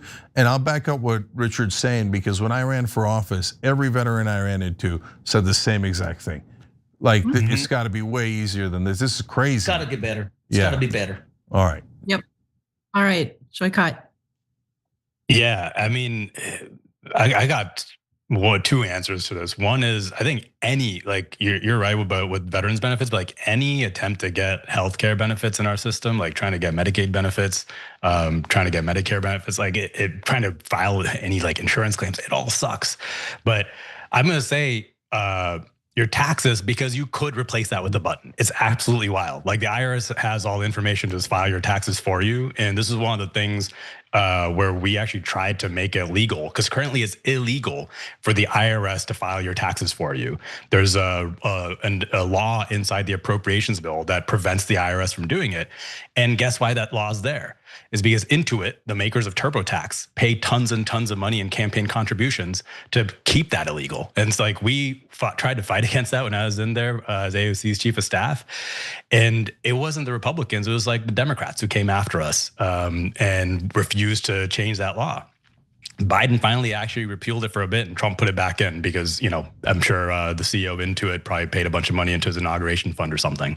But I'm gonna pick that because we can't actually replace that with a button. Just quick editorial note that's why the Saikat was not very popular in Congress when he was AOC's chief of staff, because he would call out Democrats too, and they didn't seem to love that. But that is exactly the right thing to do. So what would you do in Congress is a question we normally ask in political conversations. But in Saikat's case, we already have a good sense of. Hey, Cenk, if I can kind of interject here on something, and I think that all three of us would be in agreement with this. We take back power and we get the majority. We had better hit the ground running with legislation ready to drop immediately, because that's what needs to happen. We need to solve problems and solve problems fast. And if Democrats are the ones dragging their feet, then they need to be called out on dragging their feet. There's a lot of things. We got to go against corruption. We got to fix a lot of problems in this country. And if anybody wants to drag the feet, especially Democrats, then they need to be called out on that. I love that. All right, Randy, you got the last answer here. I was going to say taxes, but I also agree with Richard about the VA. I was stationed at Fort McClellan for training for military police, and that base has since been closed as a toxic base. And there's all kinds of Facebook groups, and we communicate on how to get benefits from that, because I had cancer that doesn't run in my family at all. And it was a weird kind of cancer that there's no other explanation. But a lot of people have had cancer that were stationed at that base. It was not only the MP training base, but it was also the training for chemical warfare. And I mean, so we crawled on the ground, after they stored all kinds of Agent Orange, and that's where they had the munitions there, and we're crawling around in all of the dirt. And then a few years after I ETS, got out of the Army, I found out that's when I had cancer, and I was like, how did this happen? And it ended up bankrupting me. Yeah. But no, that was, I would say that. Yeah, I'm so glad we did this as an inaugural episode of this format, right? But we really do get to find out about you. So, I mean, Randy's had a lot of hardship. Ojeda's had a lot of people and pets die around him. But since he was in the service for so long, that's literally true, right? And that's super hard. And so, yeah, and so, but we're out of time. So I got to ask you one and a half last questions real quick. Okay, this one is favorite workout, because I'm actually curious. Ojeda, how about you? I absolutely love buys and tries, my brother. Love them. Love them. Okay, I love it. You gotta bring the beast. Saikat, who is surprisingly cut. What's your favorite workout? I mean, I do just normal, just hit the gym, do my squats, deadlifts, benches. But if my favorite is playing basketball. Like I love playing a good game and pickup. Okay, Randy? Riding a bike, and going on the rowing machine. All right, and the last half question is, we'll start with Randy and go backwards. Who's gonna win the Super Bowl, Patriots or Seahawks? Seahawks. I think they're such a phenomenal team. They're pretty solid all around. Richard? You know, I'm gonna catch flack, but I'm Seahawks. You don't have to catch flack for that. Shortcut. Yeah, I'm gonna say Seahawks just so I can say that the Niners would have won if they had just gone past the Seahawks. I don't know about that. Okay, but a good answer coming out of San Francisco. All right, Shortcut's California 11. Ojeda is North Carolina 9. Randy is Wisconsin 1. Okay, the links are down below. Make sure you're checking them out. They don't take corporate PAC money, so you got to help them out. These are real Americans trying to fight for you guys and fight for the average guy. So make sure you're helping them out. I love that you guys did this. I love that you thought of this, Cara. So thank you to all of you. Really appreciate it. Well, thank you. Appreciate the invitation being on. Thank you. Absolutely. Thank you all very much. All right. Have a wonderful weekend, everybody. We'll see you on Monday. You as well. All right, take care.